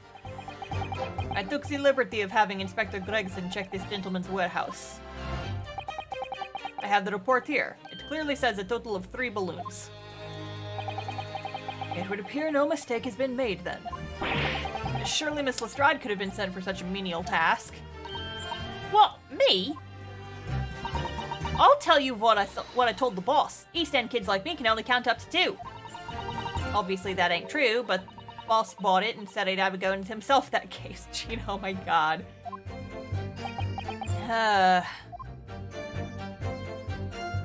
It's filled with discord. Discord's a load of hot air. This whole case is full of hot air.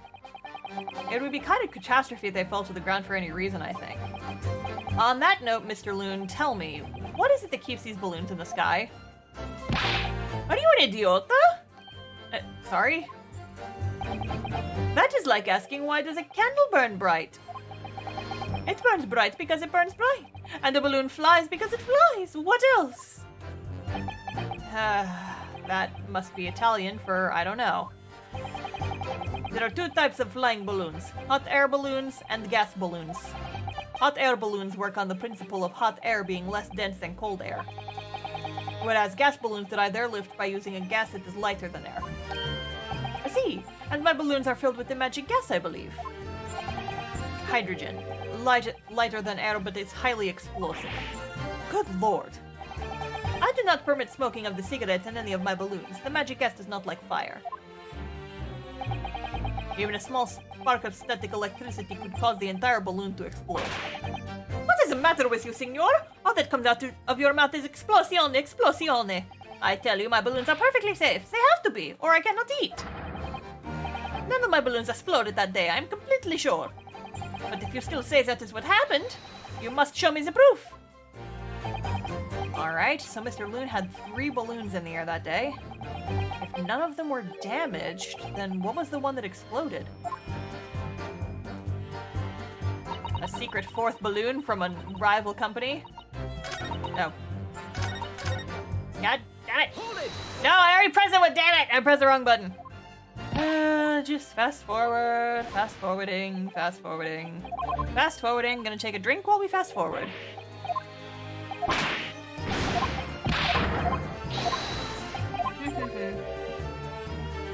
Okay.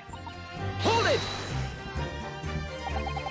I was surprised to find the piece of fabric still at the scene, actually. Didn't you search the area surrounding the stage for clues? Nah, I'm not into picking stuff up off the ground, me. Always works out way better. Diving into people's pockets instead. So much for the new career path. Mind you, the boss was on his hands and knees picking up all kinds of rubbish from the floor. The thing is, though, the cage went crashing into the Crystal Tower, didn't it? So that's where most of the investigating was going on. Even so, I would have thought someone from Scotland Yard would have gathered it up as evidence. Cole, listen to you. You stumble across a bit of balloon and suddenly you're like the best investigator in the world. Pardon? Well, you ain't got a badge, have you? Like this one. I could arrest you with this if I wanted to. I wouldn't put it past her. Come to think of it, there was talk of some scorching on the ground at a meeting we had about the investigation. Hold it! There was considerable damage to the stage and surrounding area, wasn't there? Yeah, some of the cows what were watching the experiment were caught in the blast and injured. Good job the old contraption didn't keel over, eh? I hadn't even considered that. It seems there was a great panic after the incident occurred. Nevertheless, the police shouldn't have missed a torn piece of the envelope from a balloon. And they also shouldn't have noticed a frickin' crossbow at the scene, just hiding behind a tree. Inspector Gregson can expect repercussions. Like me swiping all his fish and chips, eh? The man's sole pleasure. Don't care about his pleasure, he almost got Gina killed. None of this matters. That scrap of balloon envelope means nothing, niente.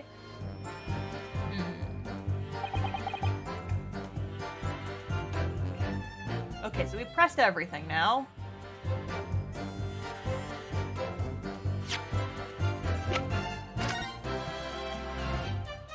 But this doesn't have stripes on it, does it?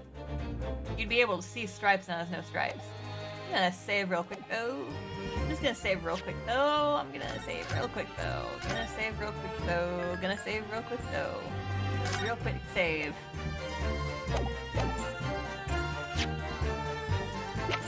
Objection! Nope. No one in the basket either. Oh, I didn't notice that. Oh, you know what?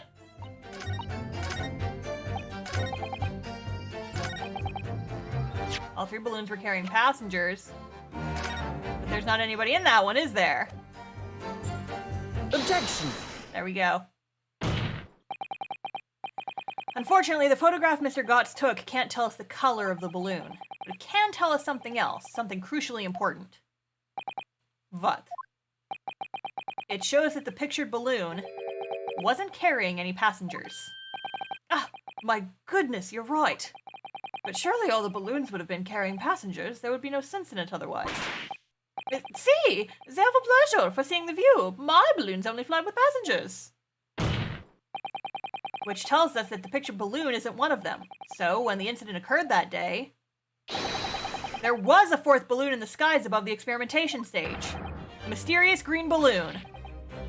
I know nothing, niente. I can only tell you one thing.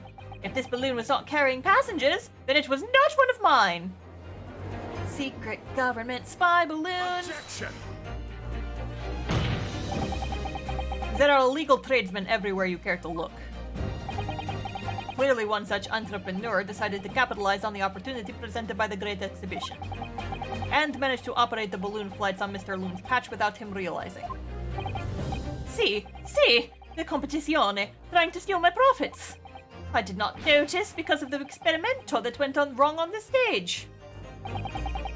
This 4th balloon exploded at the very same moment Mr. Assman was beamed from the stage below. Right, so them scraps that fell to the ground after and left them scorch marks, they didn't come from the stage at all.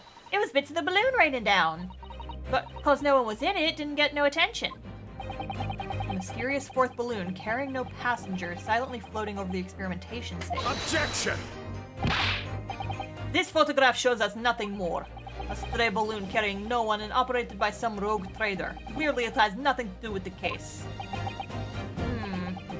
Its relevance does elude me, I must say. The court has seen sufficient evidence and heard ample testimony already. The prosecution calls for this trial to be concluded.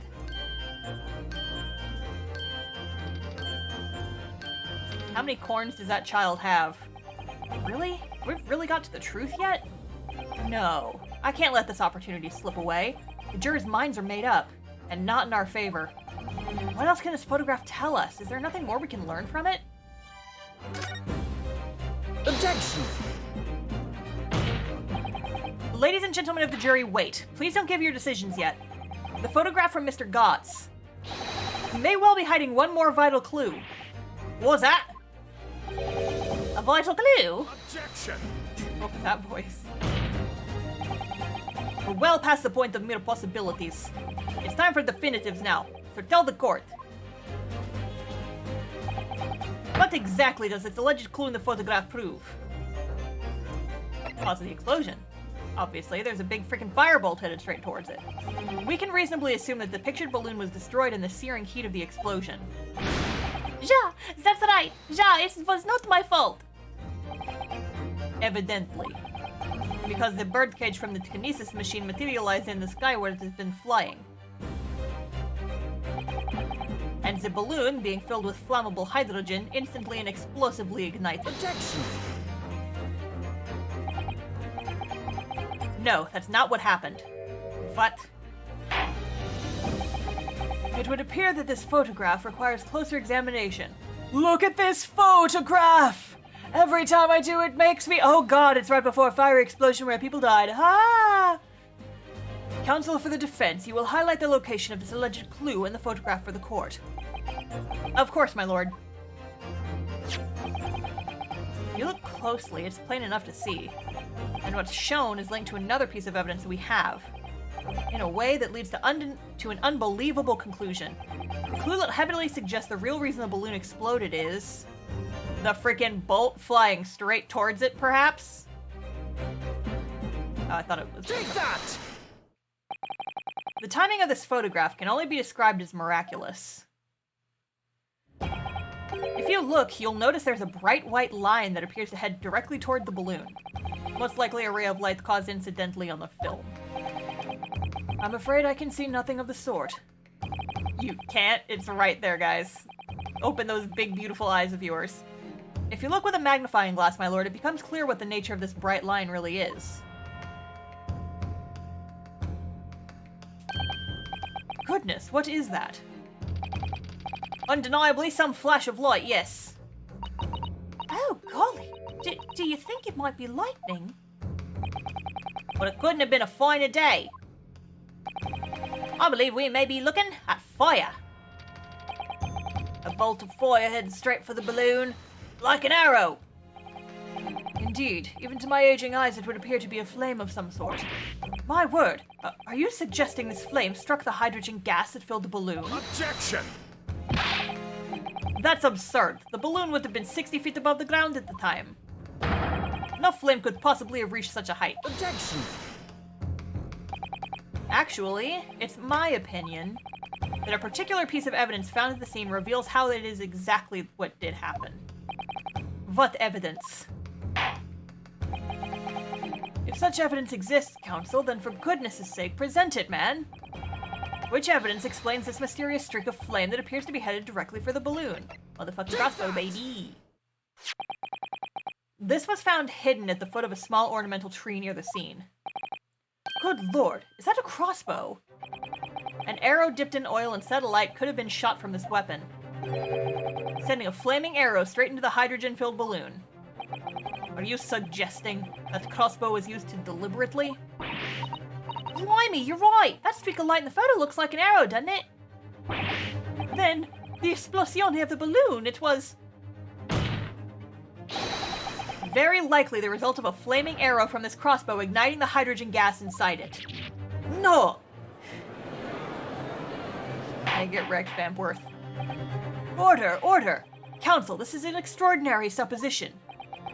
If the aim was to cause the balloon to explode, the shooter could have used a gun, of course. However, there's an obvious reason why that could have been out of the question. The noise of the discharge? Of course. That's right. By using a crossbow, the projectile could be fired at the balloon silently. Well, yeah, if someone had shot a gun off in the exhibition grounds, it would have caused a real panic. But with the big esplosione, there was a very big panic anyway, no? I don't like this. I should be pleased to have found a plausible new explanation for all this, but something feels wrong. Objection! Do you understand the implications of what you're saying, my Nipponese friend? If a flaming arrow did indeed hit the balloon, then obviously it would have exploded.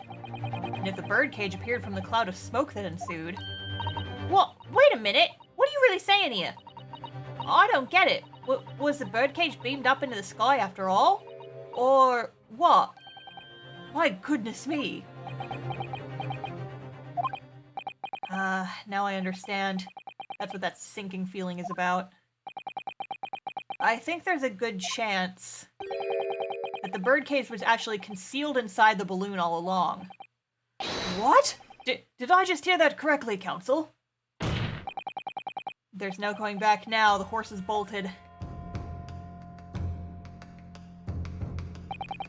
But let's assume, as I said, that the birdcage was hidden inside the green balloon from the start. On stage, when the experiment was started, the birdcage in the instantaneous kinesis machine disappeared in a cloud of smoke. At the moment, the flaming arrow was fired, or at that moment, the flaming arrow was fired from the ground, causing the green balloon to explode and drawing the attention of the spectators to the sky above their heads. From amid the smoke, the hidden birdcage then appeared to fall down and crash into the crystal tower. I think you'll all agree it's entirely plausible. And what I've just described is the real truth behind this miraculous experiment carried out that day. Good grief! Objection!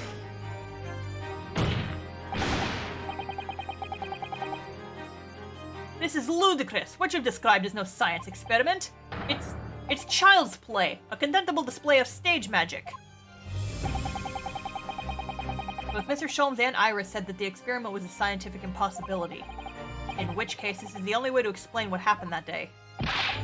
And in any case, the victim's body was found inside the birdcage in the crystal tower. If the instantaneous kinesis didn't take place, how do you explain that? Yeah, if I may put a word, as a man of magic myself, such apparent discrepancies can easily be explained by some simple deception. Juror number 3. All that would be needed is a doppelganger, someone who looked very similar to the victim, Mr. Assman. Yeah, that's exactly what I was thinking. And having this other man appear on stage to the front of the show as a body double. Yeah, because Mr. Science Man said he only met Assman once or twice, so if there was a body double, it could have, like, very easily could have fooled him.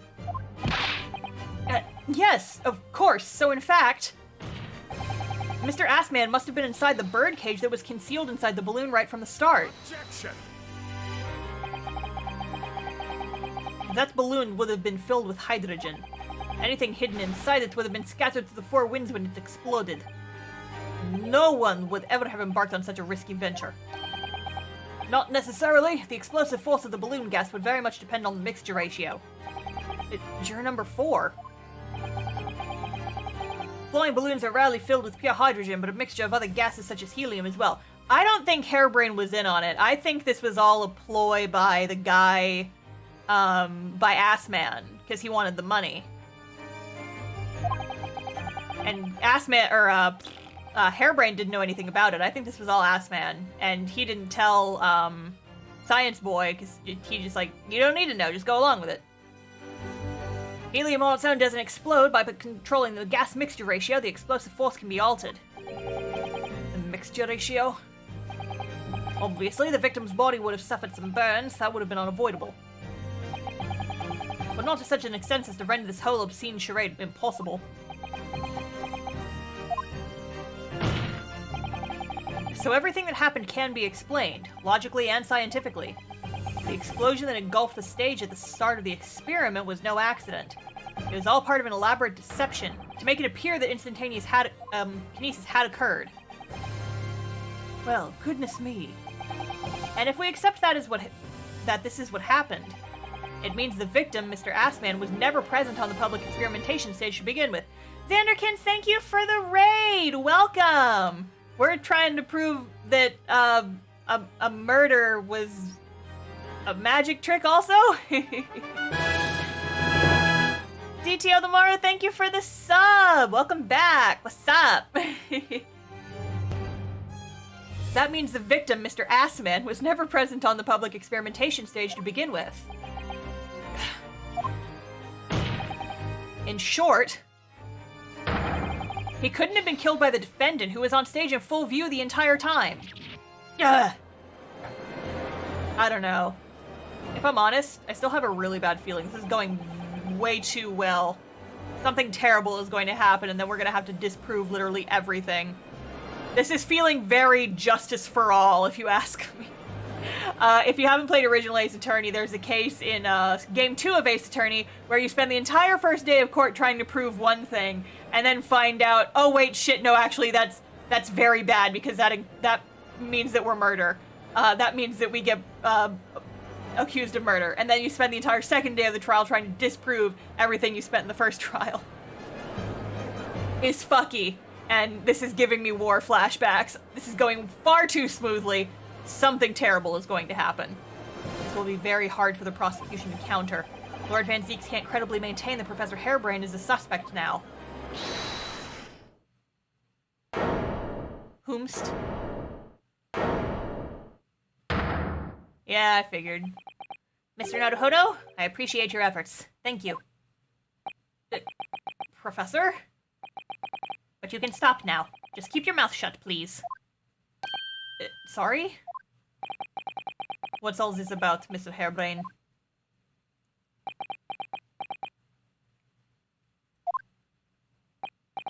I, Albert Harebrain, hereby confess that it was me who stabbed Mr. Odie Assman. What are you doing, bud? Yes, it was me, with my faithful friend and partner, Andrew the Screwdriver. What are you doing? Dude, what? Guy! Are you trying to get accused of murder? Order! Defendant, explain the sudden confession. Objection. Professor Harebrain, what are you talking about? It's what I've said all along. I must protect my hypothesis and my precious machine. You stand there and claim it was all a trick? An elaborate prank? But where's your proof? Well, yeah, but if he gets accused of murder, then that's exactly what he doesn't want, because if he gets accused of murder, then it's officially a crime scene, and then his hypothesis goes out the window. You'd have to examine the machine if you wanted to prove it, but then it would be all over. My beautiful hypothesis would be laid bare. I mean, the indignity of it! It's clear that you drew the plans for the experiment, but you didn't actually build it. It's quite conceivable that you were duped, Professor. If you'll just let me, I can prove... Barrack? Yes. I'll cooperate. I'll do whatever you say. I swear it. So please. Ensure the Special Dispensation for Scientific Equipment Act is adhered to and protect my creation.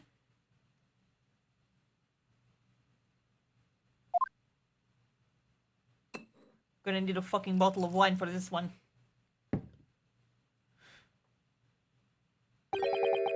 Pray forgive the discourtesy of filling my hallowed chalice at this critical juncture.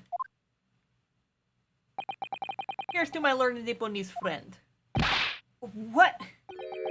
And his upcoming attempt to clarify the defense's position in light of the accused confession. Oh, God. Do you intend to formally assert that the experiment was nothing more than a conjuring trick?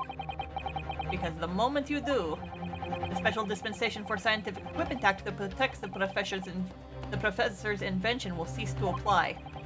The prosecution will then demand a rigorous examination of the machinery involved in order to establish the truth. Oh, that's why. However, if you acknowledge that the machine is genuine and instrumental in the victim's murder, any chance of investigating will be crushed, and the confidentiality of the professor's hypothesis preserved.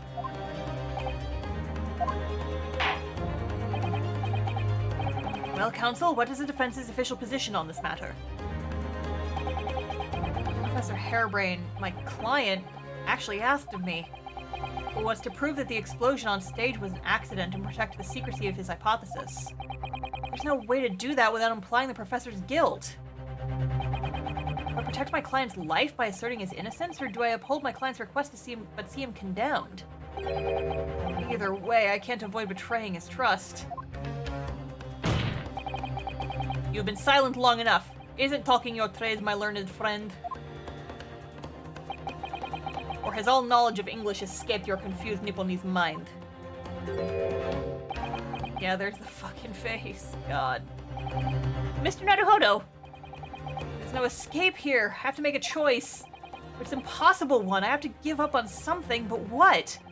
The defense asserts that the defendant's instantaneous kinesis machine was in fact... Oh, Jesus Christ.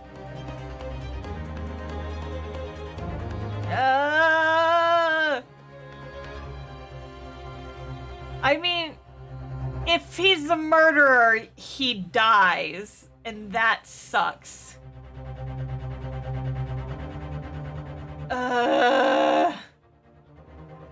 No. We have to go with this one.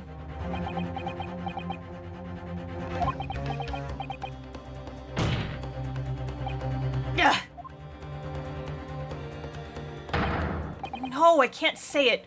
My client placed his faith in me. I can't just let him down.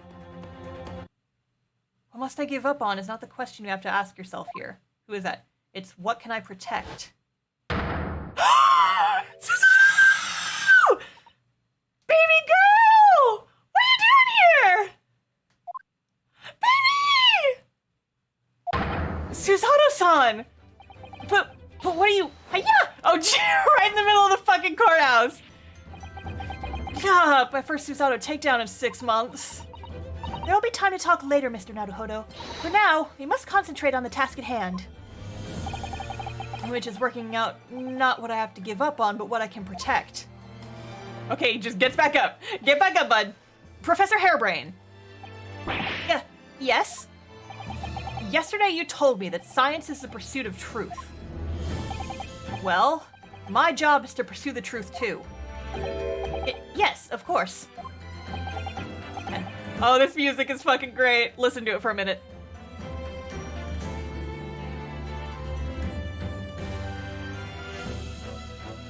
Is this like a version of her theme? I need to listen to them side by side, but... Oh, this is a fucking awesome jam! And personally, I believe that you didn't stab Mr. Assman. I think you've come to realize something yourself too, haven't you? Your experiment and the machine you built with the victim are questionable. The truth behind that is what we must both pursue now. Yeah! Yeet! God, dude. You're gonna kill somebody with that, man. So, you finally opened your eyes. What? And as for you... And as for you, Albert, you can't ignore this any longer. Having heard my learned friend's assertion,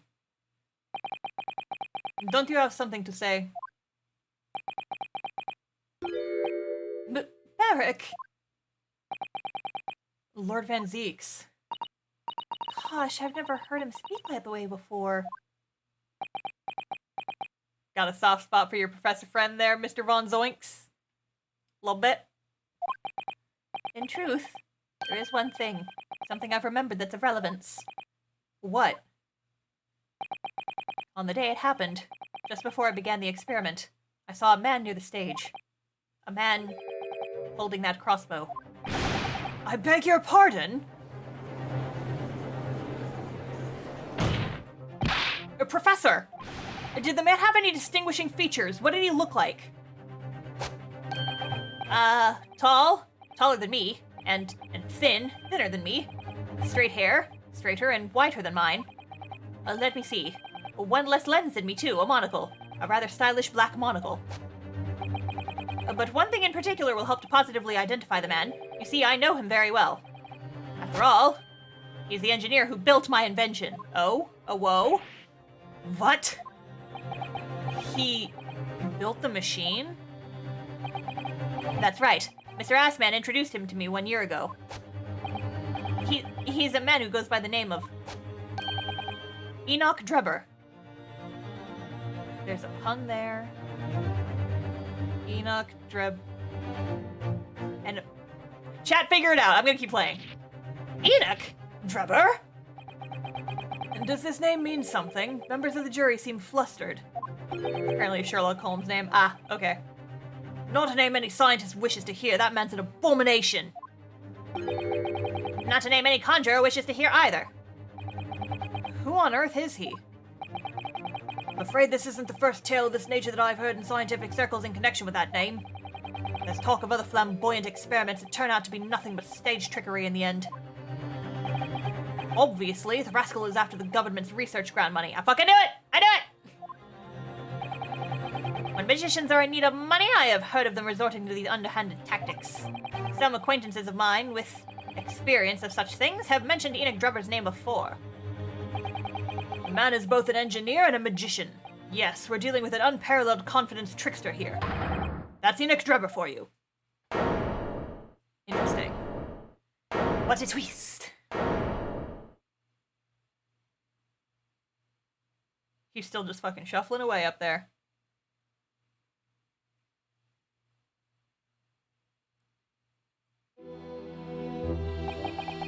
So it's true then.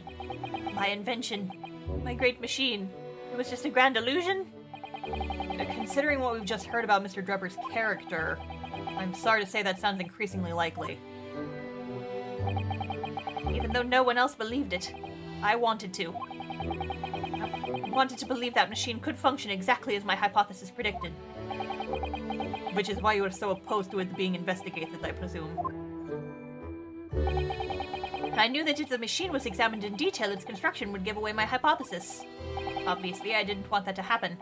But at the same time, I knew that if it was found to be nothing more than a trick, then a work of deception, then everything I'd worked towards, all my research, all my dreams, my whole life would be over. I was terrified at the prospect. So you really had no idea then, did you? About the true nature of the machine that was built, and the true nature of Mr. Drebber. I never questioned anything. I didn't want to question it. It's entirely possible that Mr. Assman and Mr. Drebber were working together to use you as a means of fraudulently acquiring the research grant money. I told you guys! I told you! I called it like an hour ago! I called it! When I announced my invention to the crowds that day, it was the finest moment of my career. I pulled all the levers and turned all the dials in exactly the way Drebber had described. When the smoke suddenly started billowing out, I panicked. I didn't know what was happening. They probably engineered that smoke screen so that they could switch the or move the body, hide the body, switch them out, whatever. But I really don't want to know how the whole illusion was made to work. I don't know anything anymore. Aw, buddy. I feel bad for him. Like he was used. He got used for money. You used me for grant money. That wasn't nice. Let me confirm one final point with you, Professor. Do you now consent to the prosecution submitting the necessary paperwork to release your invention from the protection afforded by the Special Dispensation for Scientific Equipment Act? Yes, please go ahead. I'm very sorry. 2-day trial. Called it. Because now we're gonna have to go examine the damn thing. It would appear that we have to suspend proceedings for the remainder of the day now. Lord Van Zieks? My lord?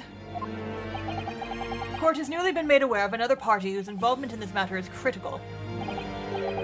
Yes, Mr. Drebber. Yes, Mr. Drebber. Gather information about the man. If possible, I should like him served with a subpoena. With pleasure, my lord. Now, counsel for the defense. Yes, my lord. When we reconvene, I shall be looking for one thing and one thing alone from you. Evidence that the defendant is innocent of the crime for which he presently stands accused. I understand. Good. In that case, this court is adjourned until tomorrow morning. Let's go. I want to talk to Susanoo. She just showed up out of nowhere, baby girl. Baby girl. Okay, I will admit, when Iris said she had a surprise, I did suspect that she was like gonna go get Susanoo and be like, it's a surprise, but I didn't say anything, but I was thinking it, and I'm very happy that I was right. I missed my baby girl so much.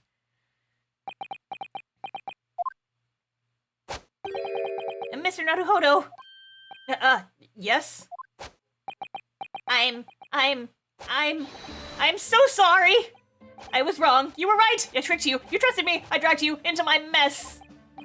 Oh, how did it ever come to this? I'm so sorry. Do you really have no idea, Professor? About what Mr. Drebber was really up to, I mean. About what he was really constructing. Naturally. That machine was the embodiment of my hypothesis, of all my hopes and dreams. I had complete faith in it. Alright, in that case, I won't say anymore. Now, sadly, the murder accusation against you still stands. So we must do as much written investigation as we can before the trial resumes tomorrow. Well, thank you for doing so much for me.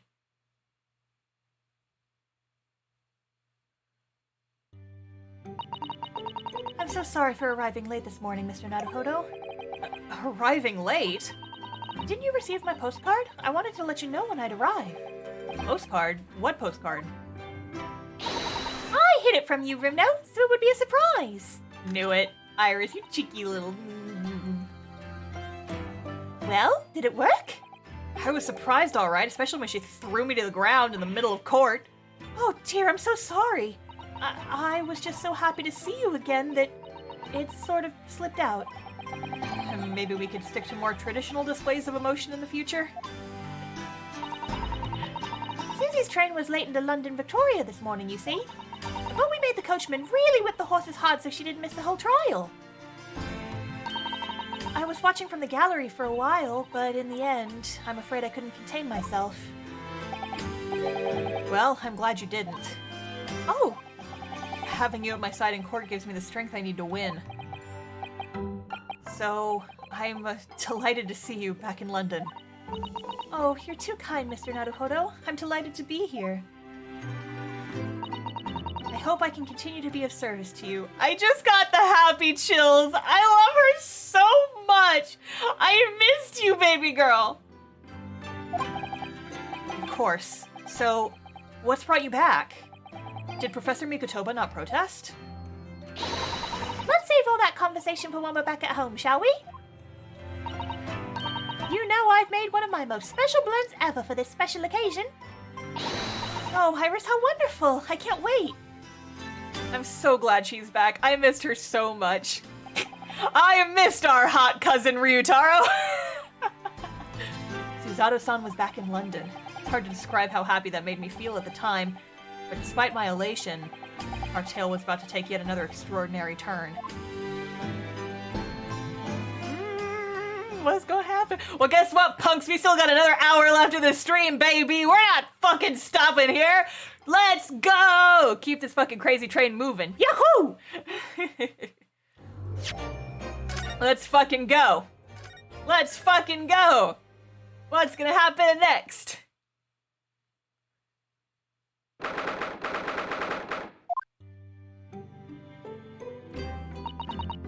Oh, this room, it's been too long. It hasn't changed in the slightest, though. And it's been some 6 months, hasn't it? That's been a long time for things to say so familiar. I didn't know when you might return, and I wanted everything to be as you'd left it. But it has been some 6 months, it's true.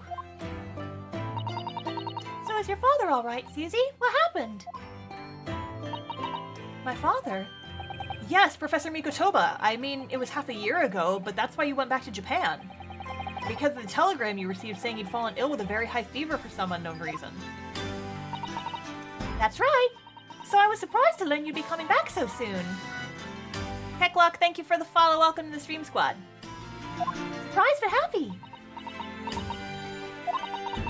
I think I wrote about it in my letter to you, that it was all a trick.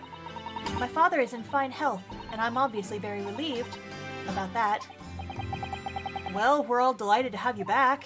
It was quite by accident that I've been able to return to Europe, actually.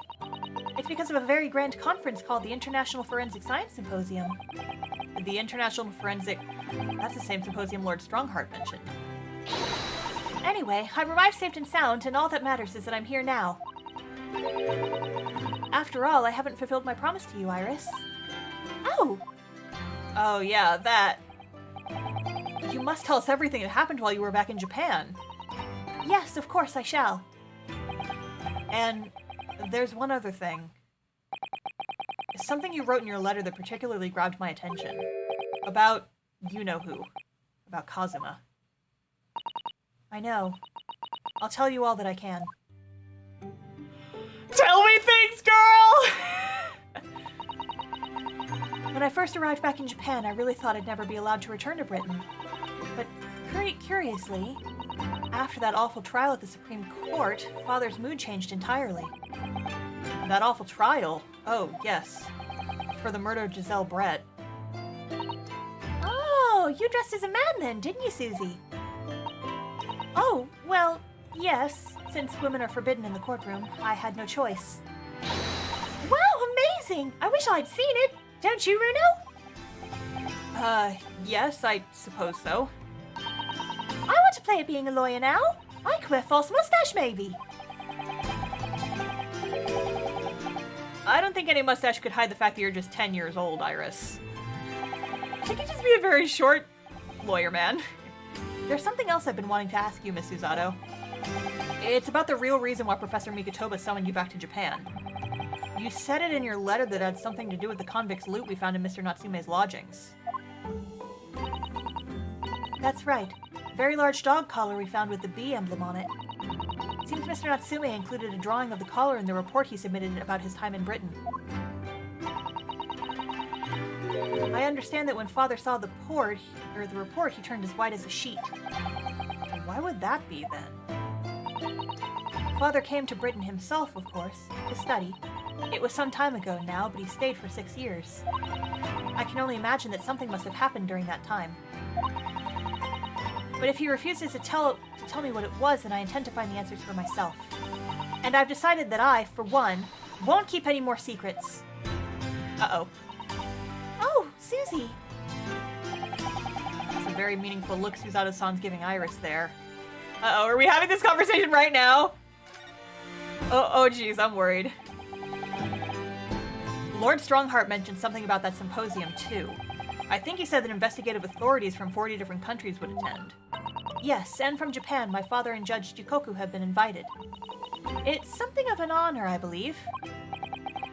Well, Professor Mikotoba is the leading expert in forensic medicine in our country, after all. But who's the other person you mentioned? A judge, did you say? Yes, His Excellency Judge Seishiro Jikoku. You've met him, Mr. Naruhodo. Last year, in the Supreme Court. You can't possibly have forgotten. That terrible trial of yours when you were accused of murder. Yes, I try to think of that as a positive turning point in my life these days. Well, it was Judge Jikoku who presided over that trial. Presided. I can speak English. If I'm perfectly honest, I'd be happy never to see that man's face again in my life. Oh, well, anyway. As Father was invited to the symposium, he agreed to me returning to Britain, too. He won't actually arrive until next month, but, well, I couldn't wait. So I pleaded with him, and in the end, he agreed to me going on ahead. Yes, about the symposium. It seems as though Lord Strongheart was put in an awful lot of work to make it happen. It's obviously very important. I believe it is, yes. As I understand it, Lord Strongheart organized the entire event himself. I think he's hoping that by achieving exceptional results, he'll get the job of Attorney General. The most senior position in the British justice system. He's hoping to use his power to create the world's finest policing institution.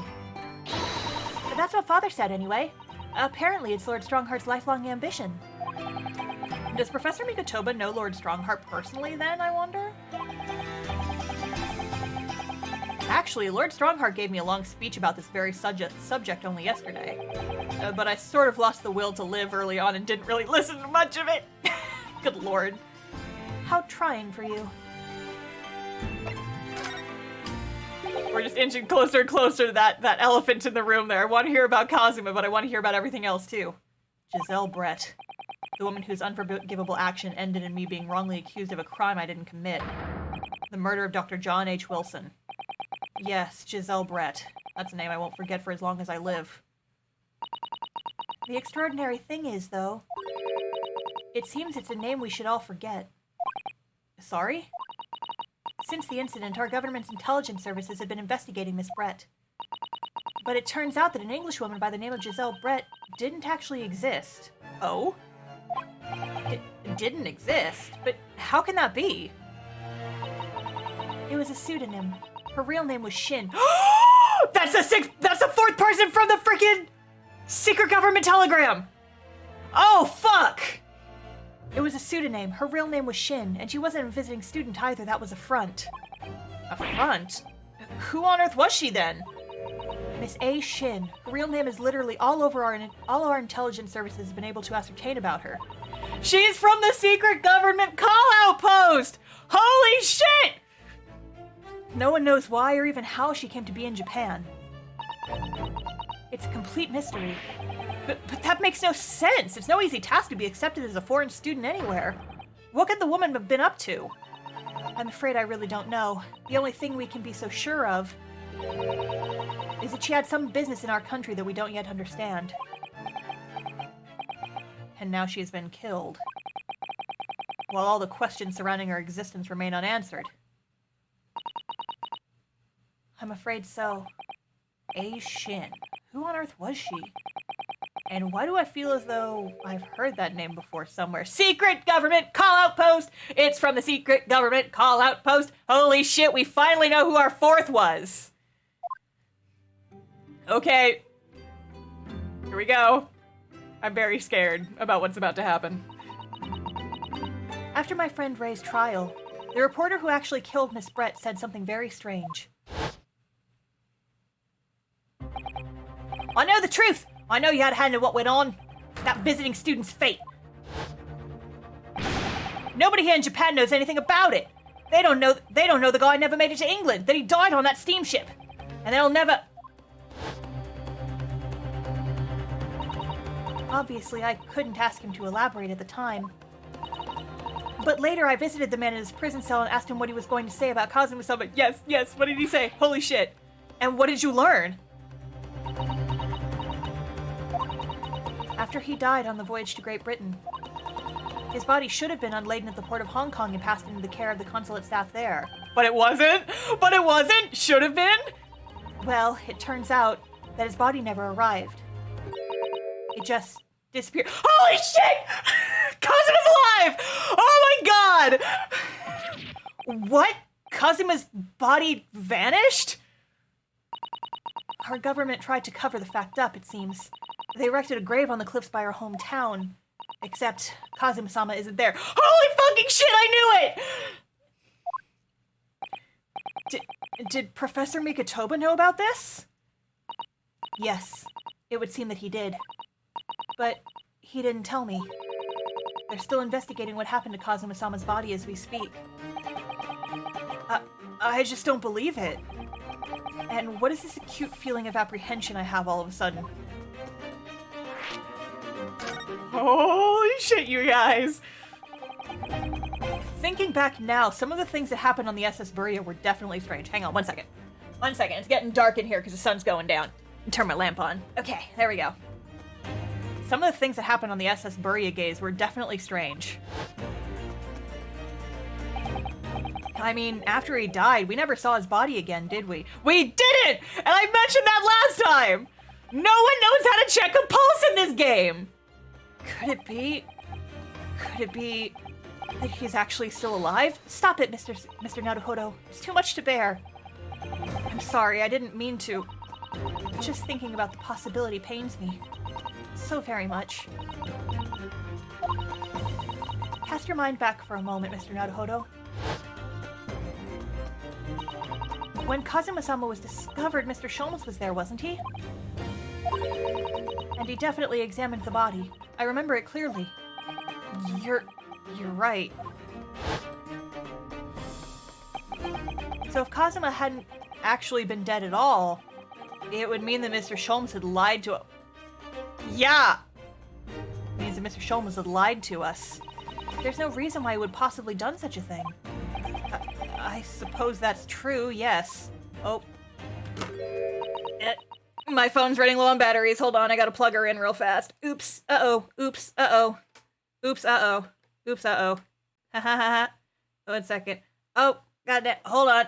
I had to plug my phone in and everything's beeping. Beeping and booping. Okay, we're good. We're good. She's plugged in. We're live. The idea that he might still be alive somewhere. He wants to fill me with hope, but I can't let it. Because if it turned out not to be true, then I'd be back at the bottom of that awful pit of despair again. Oh, I'm terrified of what it might do to me. Oh, Mrs. Otto. I know she has given the idea the thought that it deserves. It's Suzato-san we're talking about, after all. So I probably shouldn't push it now. Pippi. Yeah, is Iris still here? Yeah. Hi, Iris. Must be about a year ago now. I wrote a really long story based off some of my father's old notes. It's about one of Hurley's greatest exploits. I called it The Hound of the Baskervilles. But then Mr. Sholmes forbade you from publishing it. And put the manuscript somewhere nobody could get their hands on it. So nobody knows anything about it apart from Hurley and I. But for some reason, you knew the title of it, didn't you, Susie? Oh god! Here comes this convo! Oh, it sounds so exciting! The Hound of the Baskervilles. I should love to read it. And you wouldn't tell me how you'd come to know it. Yes, but I made you a promise that I would explain one day, didn't I? I think it's time. Oh god! Oh! I'm only sorry I've had to keep it from you for so long, Iris. Oh, Jesus Christ, here we go. It's happening. It was completely by accident that I came to know the title of your manuscript, Iris. It was a short while before we left Japan. I was cleaning Father's study and I saw something on his writing desk. A large box of papers. There was a label affixed to the box that was written in English. It read, The Hound of the Baskervilles. What? My Baskerville story? Of course, I had no idea what it was at the time. But Father came in and... Suzato, what are you doing? Oh, Father. Did you look at those papers? No, I simply read the label, that's all. Well, put it out of your mind. Sorry? Forget you ever saw it, and certainly don't tell anybody else about this. Do you understand? I knew it's because her dad knew something. But what was Iris's manuscript doing in Japan? I have no idea. But when I heard Iris mention the word Baskerville that day, the title just slipped out. I would never have guessed that it was an unpublished account of one of Mr. Sholmes' exploits.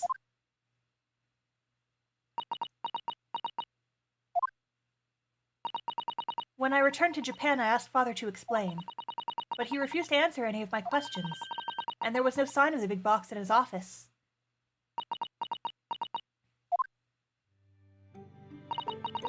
That's really all I know about it. Oh, she's not gonna tell Iris that her dad's dead, huh? I've no doubt the Father has a very good reason for being so secretive about it, but still. I made up my mind to explain myself to both of you. Well, thank you for being so honest, Susie. Not entirely honest, though, 'cause she's leaving out one very crucial detail. So, Mr. Nodohodo, I'm ready to start investigating if you are. I've committed every detail about the case to memory. And Iris has told me about all the disturbing happenings at the Waxmark Museum as well. So, you're finally abreast of the situation already, Miss Suzato? I'd expect nothing less, of course. I would think our first port of call should be to investigate this Mr. Drebber, the engineer responsible for building the elaborate machine that was used to effect this extraordinary trick. Yes, a conjurer of sorts by the sound of it, well known in the fields of science and magic. Then we need to go and arrest him. Well, yes. He must know the truth behind this case. So I agree we really do need to find the man. I love watching this game, but since I've played, I just can't comment much. Yeah, no spoilers in chat. I want to scream natural screams. It sounds like it's a case of tracking someone down. Which is a job for the police, or a great detective. Yes. Are we supposed to guess who she might be thinking of? We don't have much time, so we need to get started straight away, I think. Good idea. Well, best of luck then. Oh, you're not coming today? I'm going to Brixton Road shortly for the yard market. Market. But let me know later how you got on, won't you? Oh, that was a little abrupt. The pull of the herb market must be strong. Alright, let's fucking go! Yeah, no, we're definitely not going to finish the investigation segment today, but we are going to get as far as possible. Oh, what? I want to go back and bother him! Damn it! I want to bother the Birdman! Let me go! Fuck. Let's go downstairs and say hi to Sholmes at the very least. Is he even here? Nope. Okay, well, we tried.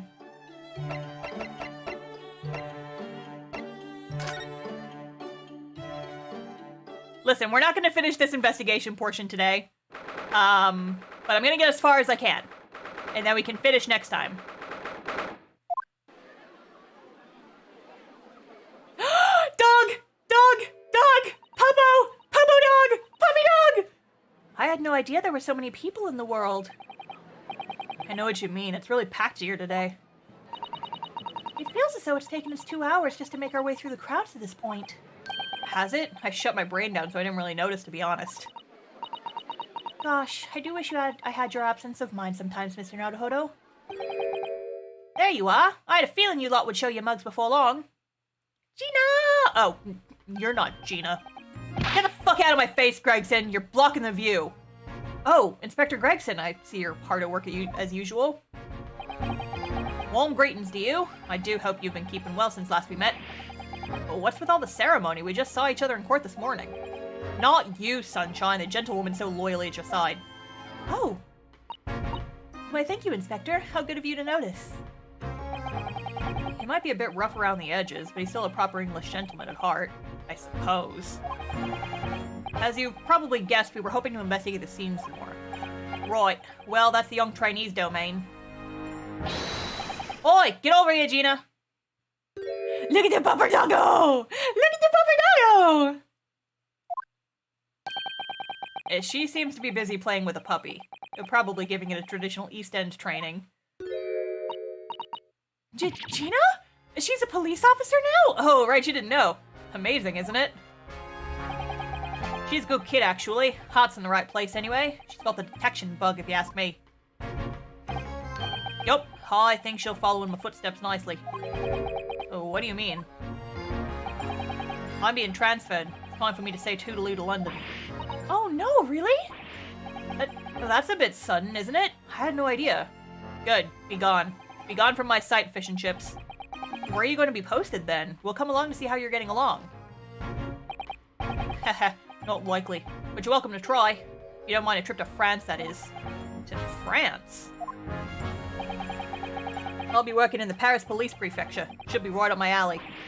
But France? It's an entirely different country. I don't understand. Why would you be sent there? That's the way the adult world works, Sunshine. I don't go poking your nose in where it's not wanted.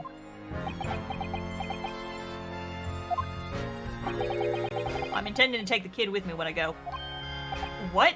You're taking Gina to Paris? Well, I can't leave her here in London. Who knows what'll become of her? I suppose he's worried she'd slip back into slipping her hands into people's pockets and purses. I don't think he's worried about her pickpocketing, Mr. Naruhodo. I think he's worried about the Reaper. Oh, of course. So that's playing on Inspector Gregson's mind too, is it? Anyway, I haven't mentioned any of this to Gina. Don't go blabbing, you hear me? Yeah, she can move in with us. We got room. No, of course not. I've got to keep that diving diva safe and sound. Until all this is over, at least. He knows something.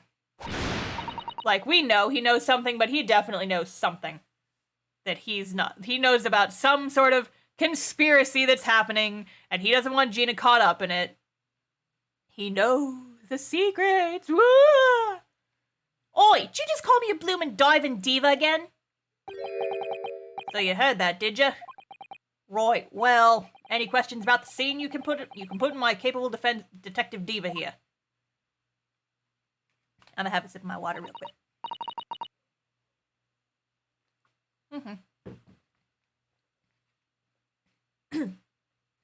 All right, you heard the boss. Inspector Lestrade's in charge here now. I suppose I'd better keep my word and not mention anything about Paris. So, Gina, you've got a new dog, have you?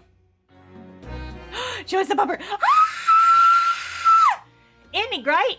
Toby's his name. You named him after your boss. Oh, how delightful! He's he's absolutely adorable. Yes, the dog does seem lovely. But it's the not-so-lovely Inspector Gregson that's playing on my mind, to be honest. Tobias Gregson. She named it after her... named it after her boss. Gina, well, we were actually hoping that we could investigate the scene again. Yeah, alright. It's around here you can do what you like. Oh, that's alright, is it? I feel like my Gina voice keeps accidentally slipping into vague Australian. But, like, I feel like Australian is maybe just a British accent with a little more, like, yen to it. I don't know, like, an adjective for that. Which is, like, a little bit more inflection and suddenly it's Australian. I don't know how to do accents very well. They're all very vague and very bad, and I can't tell Scottish and Australian apart, apparently. British accent but drunk. Little bit.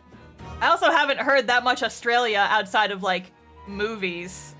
So, what would I know? I'm gonna be playing with my new friend here. Ah, yes, Toby. The machine that exploded must be at the top of those stairs, I presume. I haven't actually seen it yet, so if you don't mind. Sorry, you can't go up there, Suze. Oh. It's not like I told Otto yesterday. Even I ain't allowed near the wreck. Well, what's it called again? The reason we ain't supposed to touch it? The Special Dispensation for Scientific Equipment Act? Is that what you were thinking of? That's the one. That's why only them lot are allowed to investigate it. What are they called again? The forensic something? The Forensic Investigation Team? Is that what you were thinking of? That's the one, yeah. But isn't it the case that the special dispensation has been lifted? I think so. I don't really get it, to be truthful with you.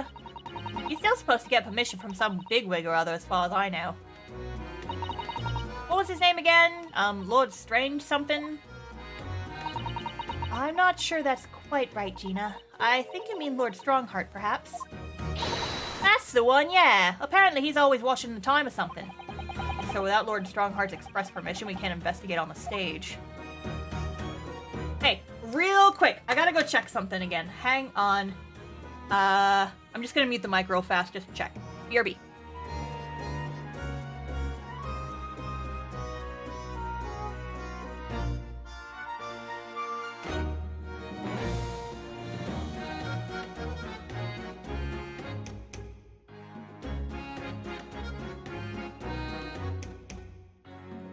Okay, so I'm gonna explain. I was wrong.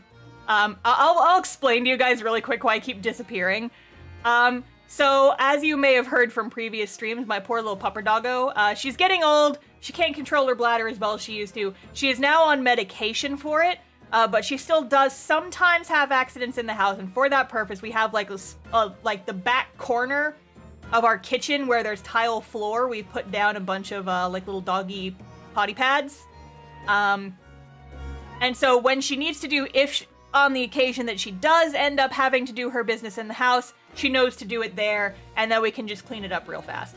But now I'm suspicious anytime she spends time in the kitchen. It's like, if I see her walk out of the kitchen, I'm like, did you just pee in there?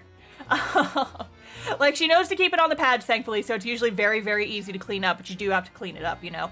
Otherwise, it just sits there. And I smelled a smell, And I was like, did she do her business? No. I think she just farted. She is asleep right behind me, and it smells very bad in here all of a sudden. As soon as the stream ends, I'm gonna go light a candle. But I was checking to make sure she didn't do her business in there. I'm like, no, it's still... She must just have the farts, which is great, I guess. Anyway, so that's why I keep disappearing. I didn't want to talk about it because it's kind of gross, but you get the idea. Pupper farts. Yeah, I know, right? Clearing out the goddamn apartment. I gotta go light a candle or something. But... investigations are happening first. It was great, wasn't it? I had a right laugh. Who was a new one on me, that? You know, being in court and not spending the whole time worrying about if I'm gonna found out. You did keep an awful lot of secrets in all your previous court appearances, didn't you? Yeah, and Otto's made things hard for me every single time and all. And just doing my job, Gina. Watching something else get the neck of it is a lot of fun, actually. It was amazing when you showed that dodgy Professor thought dodgy experiment was a total fix. The dodgy professor, as you put it, Gina, is Mr. Naruhodo's client. Yes, I'm starting to wish he wasn't, though. It's the boss I feel sorry for, sent off to do the impossible. What do you mean? He's supposed to arrest that other cove, ain't he? And time for the trial tomorrow and all. You know, the dodgy engineer. What's his name again? Mr. Drebber, you mean? Enoch Drebber. That's the one, yeah. So the police are looking for this mysterious man with the black monocle. I guess they would be. He's putting too much on the boss, if you ask me. He says he's giving him a gut ache. Oh dear, but I do wonder if that isn't actually from all that fried food.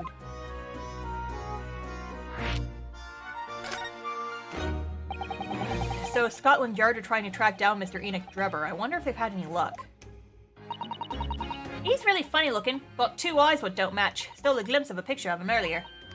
I mean, I didn't actually pinch it or nothing. The old devil's got it. Sorry, who?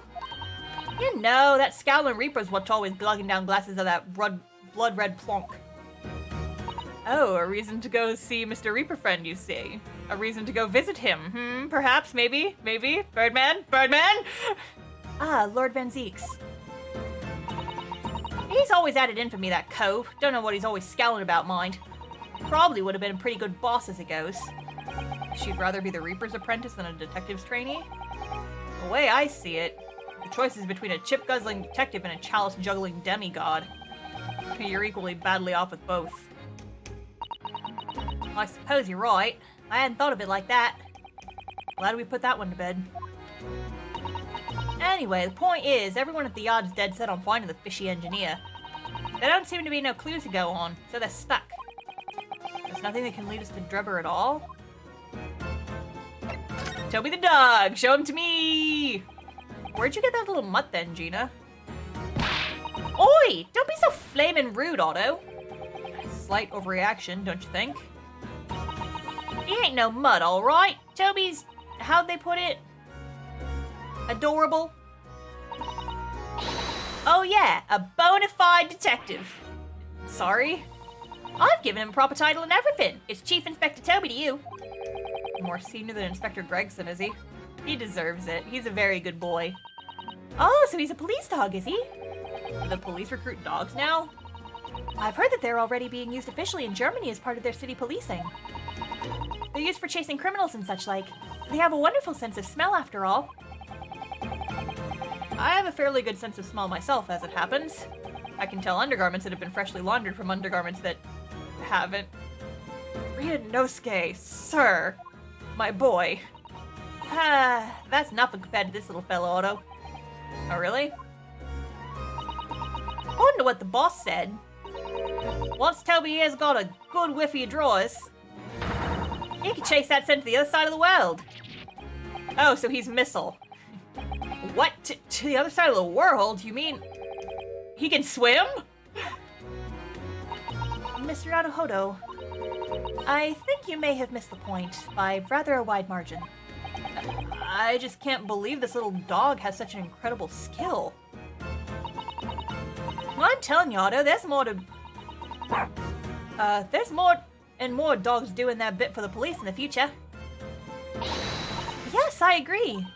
Right, One of these days, they'll give the barking orders at us lot, not the other way around. Oh dear. Sorry, Gina, I don't think I agree with your vision quite that much. Well, anyway, whatever you think about that, Toby is Britain's first police dog. I found him down the East End the other day. Someone had just chucked him out on the street. There you go. I knew she'd lifted him from somewhere. She saved him. Excuse me, Ryu. Oh, Gina, you're such a kind-hearted soul, aren't you? To children and to animals. Alright, well if we can't investigate, then let's go talk to Captain Stopwatch.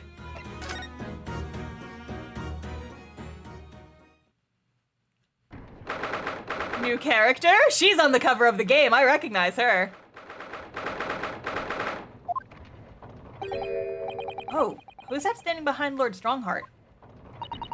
I wonder. I've never seen her before.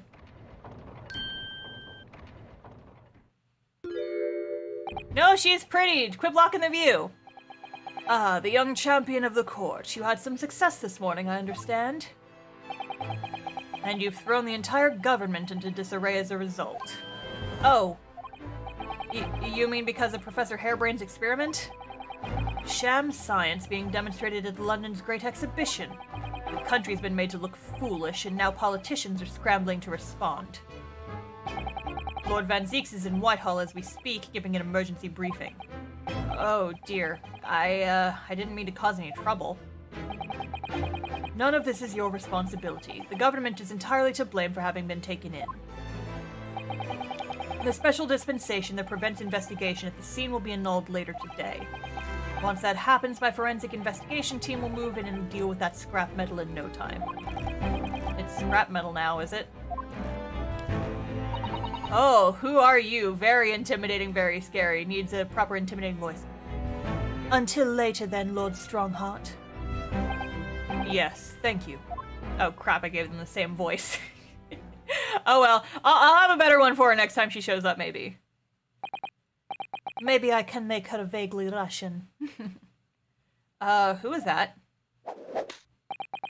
That was Dr. Courtney Scythe, Scotland Yard's esteemed chief coroner.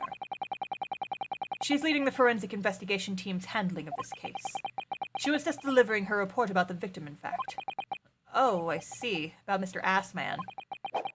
Following the outcome of the trial earlier, I asked the coroner's office to reevaluate its finding. I don't have time to tell you what she concluded. If you want to know, you'll have to ask her directly. You can find her in the forensics laboratory. Ah, right. Now, what were you here to see me about? I can give you 7 minutes and 39 seconds of my time. So he's not running quite so spectacularly late anymore.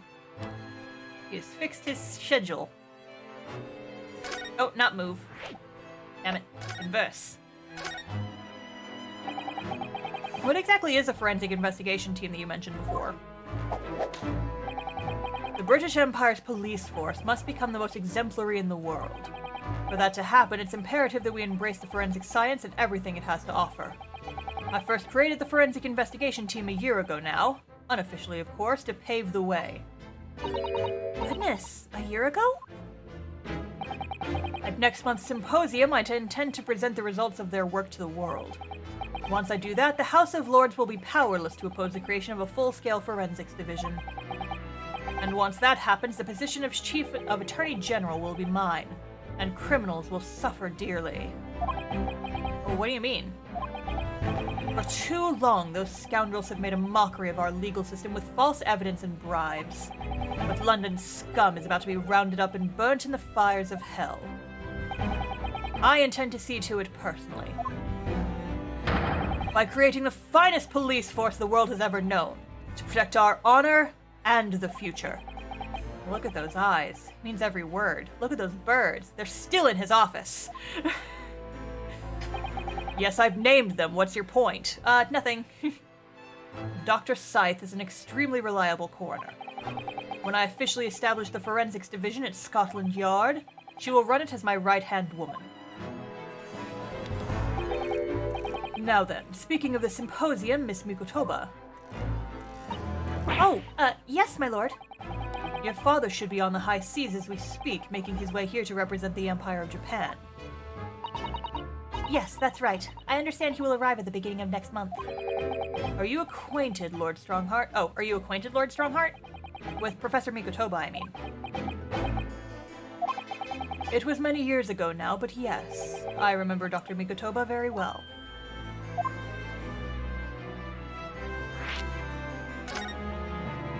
Yeah, I mean, listen, this dude is sus AF, and we established that up top. If my memory serves, it was some 15 years ago now that your father came to Britain as a visiting student. It was the year I was born, so yes, 16 years ago in fact. She's so young, baby. Mikotoba was a young practitioner of forensic science, and Jikoku accompanied him as a young promising judge. The punctiliousness and politeness of the Japanese at the time impressed us greatly. Not that I wish to imply impoliteness or carelessness on your part in any way. I didn't think that you were. Dr. Mikotoba studied forensics at one of London's large hospitals. St. Sinner's, if I'm not mistaken. I still can't get over that name.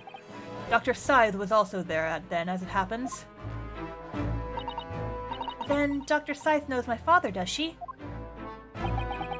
She was a young medical assistant at the time, so I doubt their paths crossed regularly. But I've no doubt they knew each other superficially. After all, Dr. Mikotoba was here studying his subject for some 6 years in total. 6 years? That's a long time to be studying abroad, isn't it? I lived with my grandmother in those years. So he left his newly born daughter behind and went overseas for 6 whole years? It was a rather turbulent time at home. Oh. Perhaps father wanted a reason to get away. Well, what do you mean? Why?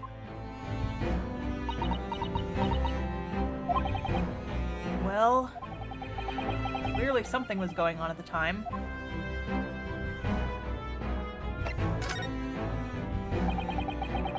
I wanted to ask you about Lord Van Zeeks, actually. I heard that his older brother was killed some years ago by a mass murderer known as the Professor who targeted nobles and royalty. Is that right?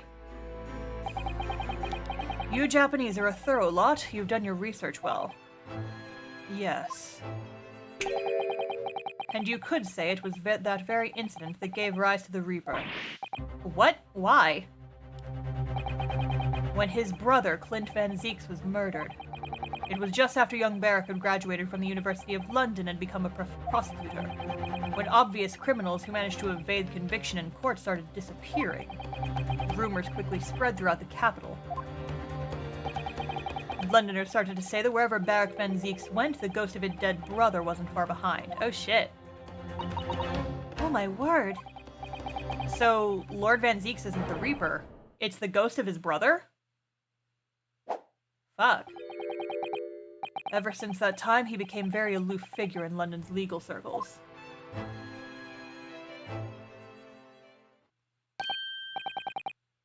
Oh, yes, Lord Strongheart. Go ahead. It's about Professor Harebrain's experimental machine. We'd like your permission to examine the remains, if possible.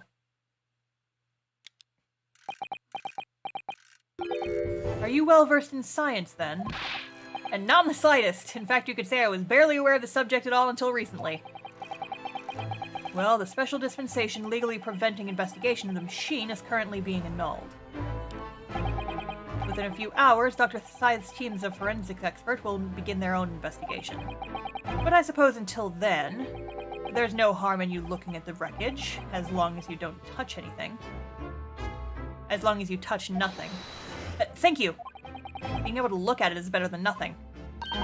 And I'll be able to see it too. Your time is up. You'll have to excuse me now, I'm afraid. My next engagement calls. We are extremely sorry to have troubled you when you were so busy, my lord. I have important matters to attend to in preparation for the symposium, you understand. Yeah, this dude's sus AF. He knows some shit. Okay, I want to go over here. I want to go bother our new hot lady. Hot, very scary lady. Skeleton! Skeleton! Skeleton in the corner! Skeleton! Skeleton! Oh, wait, what am I doing? Spooky, scary skeletons and shivers down your spine. They skeletons. Look at that skeleton in the closet. Hey! I believe this is it, Dr. Scythe's laboratory. That chemical smell really assaults the nose. There's plenty to assault the eyes in here as well. It looks as though the doctor isn't here. But we're here now, so we may as well do some sightseeing, don't you think? What a seasoned tourist you've become, Miss Usato. You could have a little look around, being careful not to upset any restless souls. Good lord. Just gonna break into this woman's office and look at shit. And she's probably gonna show up in the middle of it. And be like, what the fuck are you doing in my office? And we'll be like, nothing. Well, look at this. What a magnificent display case. This cherry wood has been polished to a high sheen, and the intricate carving is a joy to behold. Western cabinet makers really are very skilled, aren't they? You have nothing to say about the skeleton inside, Mr. Naruhodo? I was trying to ignore it, Susato. Miss Usato, can't you tell I'm trying very hard to avoid talking about the terrifying contents of the case? It's how I cope! I'll be sure to remember that from now on. I cope with humor, Susato!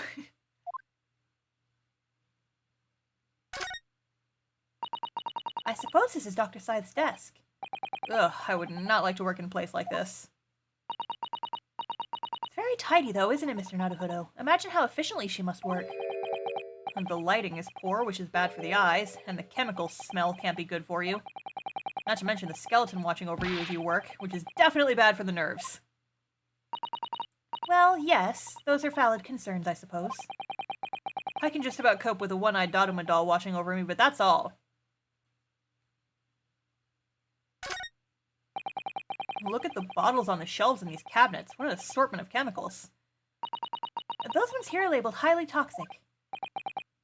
They vague post about you on Twitter, and then expect you not to start a fight. Ugh, that's worrying, because there are also things that look like salt and pepper shakers in there. Oh, yes, and they actually say salt and pepper on them. The doctor probably spends a lot of time in this room, I suppose. Perhaps she has meals in here sometimes. That is not scientifically safe. Life goes on, even when you're surrounded by death.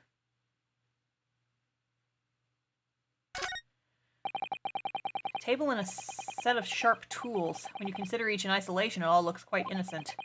So why is it that when you put them side by side, they seem so horribly disturbing? It might be best not to ponder it too deeply. Seeing the large tome that's open on the desk does make me wonder, though.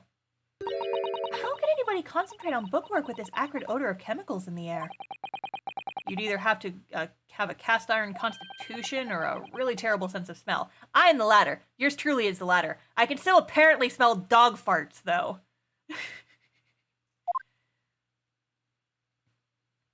Okay. What haven't we examined in here? Anything? Anything? Fucking owl. That looks like an owl and a crow up there. I know, and they haven't even twitched since we came in here.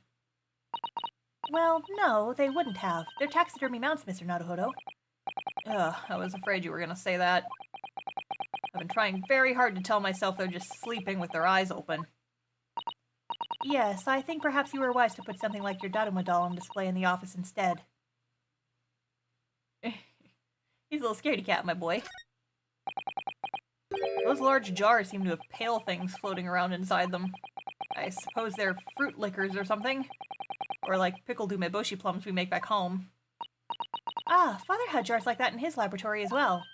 I expect they're human organs in a preserving solution, probably as examples of some rare medical condition. And Miss Usato, there are some things in the world that it's perfectly fine never to know about. Ever. Oh! So as I said, I'm sure they're fruit liqueurs or umeboshi, aren't they? Of course. Alright, I had a feeling that she would show up once we investigated enough shit in here, but it doesn't look like she's gonna pop out of the corner anytime soon. Where do we want to go next? Okay, so like... This feels like a place where we can leave it. It's about time for me to wrap up, and since it's Monday, my brother's probably gonna be home soon. Because he usually, have you checked the book? I mean, I examined the desk. Look at this big, thick book here. Thick. Ah, it appears to be an accounting ledger. It's a record of forensics investigation team spending, I think. Oh? What is it? It's clear that the team purchases various equipment and supplies on a monthly basis, but... Well, one entry seems rather strange. Really? In what way? They're buying 500 scalpels every month. 500? They must be working really hard on dissecting corpses. I don't know. Judicial autopsies are usually only carried out in special circumstances. And scalpel blades can be sharpened, too.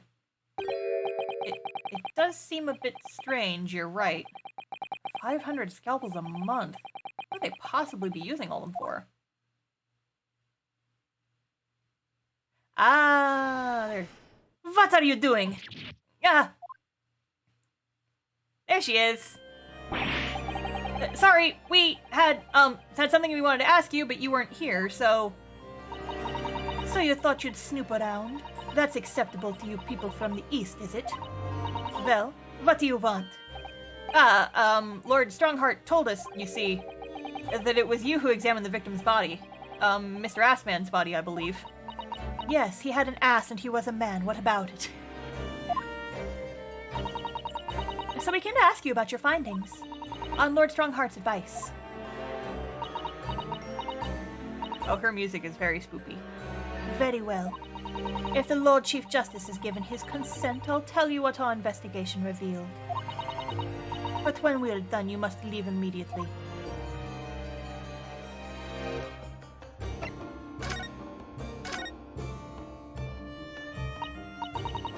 Her little hair drills kind of remind me of Iris's. Are you Iris's mom that supposedly died? God. So, you want to know what the forensic investigation team determined from its examination of the scene? The victim, Mr. O. the Assman, who disappeared from the experimentation stage amidst an explosion, and the Mr. Assman who appeared moments later partway up the Crystal Tower, were without question one and the same person. That is the team's conclusion. But that can't be right. If it was an elaborate trick, we can only speculate about how it was carried out. Let's see. If two people who looked very similar to each other were involved, they could have made it appear as though one single person had switched places, couldn't they? Very true, but sadly in this instant, that was not the case. The man who disappeared and the man who subsequently reappeared was the same person. The fingerprints at the scene made that quite evident. Ah, fingerprints. They're not yet officially recognized as forensic evidence in the British justice system. But one day, they will be used as an investigative aid as a matter of course. Oh my, but that would mean that the instantaneous kinesis actually took place. So, where does that leave us? My team was tasked with investigating, not drawing conclusions. Instantaneous kinesis is impossible, and yet the body did move from one place to the other. This hasn't cleared anything up at all. It made the whole thing even more mystery. Dun dun dun dun. Ah! Bird lady! Different person? Mama, what is this? God, where did she spring from? And did she just call the doctor Mama? This is a lawyer, dear. Oh! Hello. To meet you. Pleased to meet you. Yes, I'm a defense lawyer. Reno's Mama? Yes. Can I cut this one up? What? I've never seen inside an Eastern person before. I want to know what it looks like. Of course you can't. It's a live specimen, as you can very well see. Boring. Okay. I think I just had a near-death experience. Oh dear, Mr. Naruhodo, you're as pale as a corpse. And then let's leave before I'm mistaken for one. All right. So I still want to talk to her more, but it is, alas, time for us to end for the night. So, on Friday, we shall reconvene, and we shall finish the investigation point of this trial, and hopefully finish. Get to know our new goth lady. Goth MILFs everywhere! Welcome to October, everybody! But yeah, so I think that is going to be where we leave it for the night. Let me remember to save first. Alright.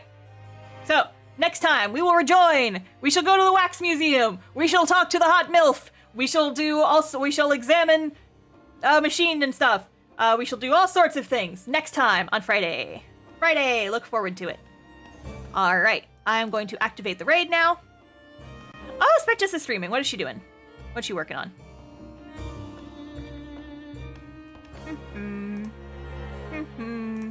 Yeah.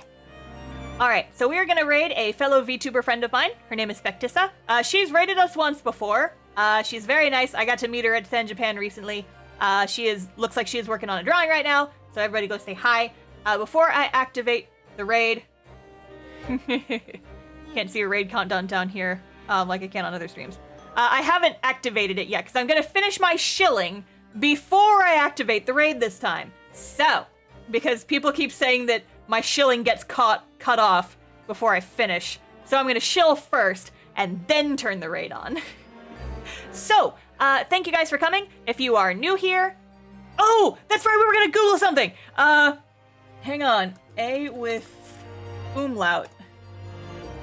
Letter A. Okay, I'm going to copy that into Google Translate. Hang on, I need to turn on desktop audio so you guys can hear it. Okay, I don't know. What language do they speak in Barovia? I'm not sure if it would matter. Barovia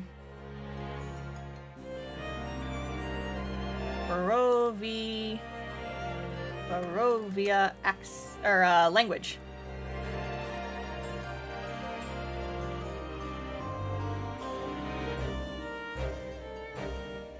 Okay, well, none of those are in Google Translate. Umlaut is German. Alright, then let's say German then. Where's German? German. Okay. Okay, hang on. I'm gonna turn off the game audio. Real quick. Let's hear what this sounds like. Here,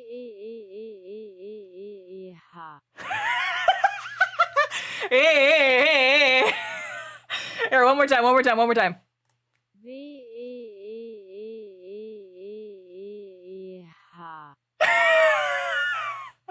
She sounds so tired at the end. Hang on, let me make it. I'm gonna make it even longer. This is gonna get very, very cursed very fast, ladies and germs.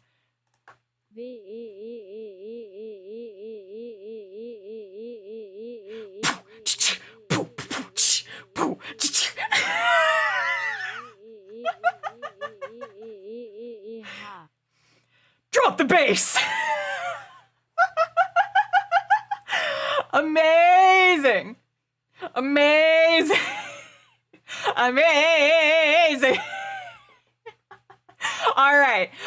That's quite enough of that. Okay. So now we know what Barovian, that's what Barovian crying sounds like, everybody. Now we know. Okay. Yes, someone please clip that. Okay, so it's time for my usual shilling. Thank you for joining us for Monday's stream. If you have, if this is your first time, or maybe you're still new here, Bohemia. What did I say? Barovia? I meant Bohemia. They still both start with a B. Shut up. I know my geometry. I did that on purpose. I know it's geography. I just wanted to see you guys squirm for a few seconds. Oh, Barovia's not even a real place. That's a D&D thing, isn't it? Fuck, I'm a nerd. Okay. Anyway, if this is your first time, or if you're not already following, make sure you do that. You can hit the little follow button underneath the stream window, and then you will get notifications every time I go live so you don't miss any further streams. If you are still new to my streams, I have a playlist of all of my past Ace Attorney streams. So if you want to catch up on the plot, you can go on my YouTube channel. So I'm just going to drop a bunch of links in the chat now. So you can watch all the Ace Attorney streams on my YouTube. And you can also follow me on Twitter. I also updated, I have my main account, which is just for like art and general babbles. I also have a brand new VTuber specific account, which is more specifically for like shenanigans and shit posting and talking about streams and all that jazz. You can also join my Discord. The Discord is mostly for my webcomic cast-off, but we do have a stream discussion channel in there for posting memes and such like, talking about Beric von Zeke's diary that he totally definitely keeps, all that jazz. If you like memes, join the Discord. We're a fun bunch. And then lastly, if you like Ace Attorney and maybe want to buy some stickers of the characters, I have them on my store. So yeah, you can go get stickers of the 6 main Ace Attorney Great Ace Attorney characters. And I'm probably going to be doing more like classic Ace Attorney eventually too. I've just been busy recently, so I haven't done so much of that. Anyway, I'm activating the raid now. When you guys get over there, make sure to yell Star Raid in the chat in all caps. And if you have access to emotes, you should use the yeehaw emote very liberally. Just throw that fucking yeehaw emote out there. And also, say something nice about what Spectus is drawing. It looks cute so far. I can only see the sketch, but it looks cute. Anyway, I'm going to go ahead and end the stream now. Thank you guys for joining. Remember, next one will be on Friday, where we will be continuing the investigation. I'm going to activate the raid now. Thank you guys for coming. I will see you next time. You guys, I just realized I went a whole stream without the program crashing. The program didn't crash. I fixed it. I just realized I fixed it. Holy shit. Fuck yeah. First successful VTuber stream without a crash. We made it. Woohoo! All right. I don't know which one fixed it, but something definitely did. Anyway, activating the raid now. Fare thee well, my friends. I will see you all in court. Bye!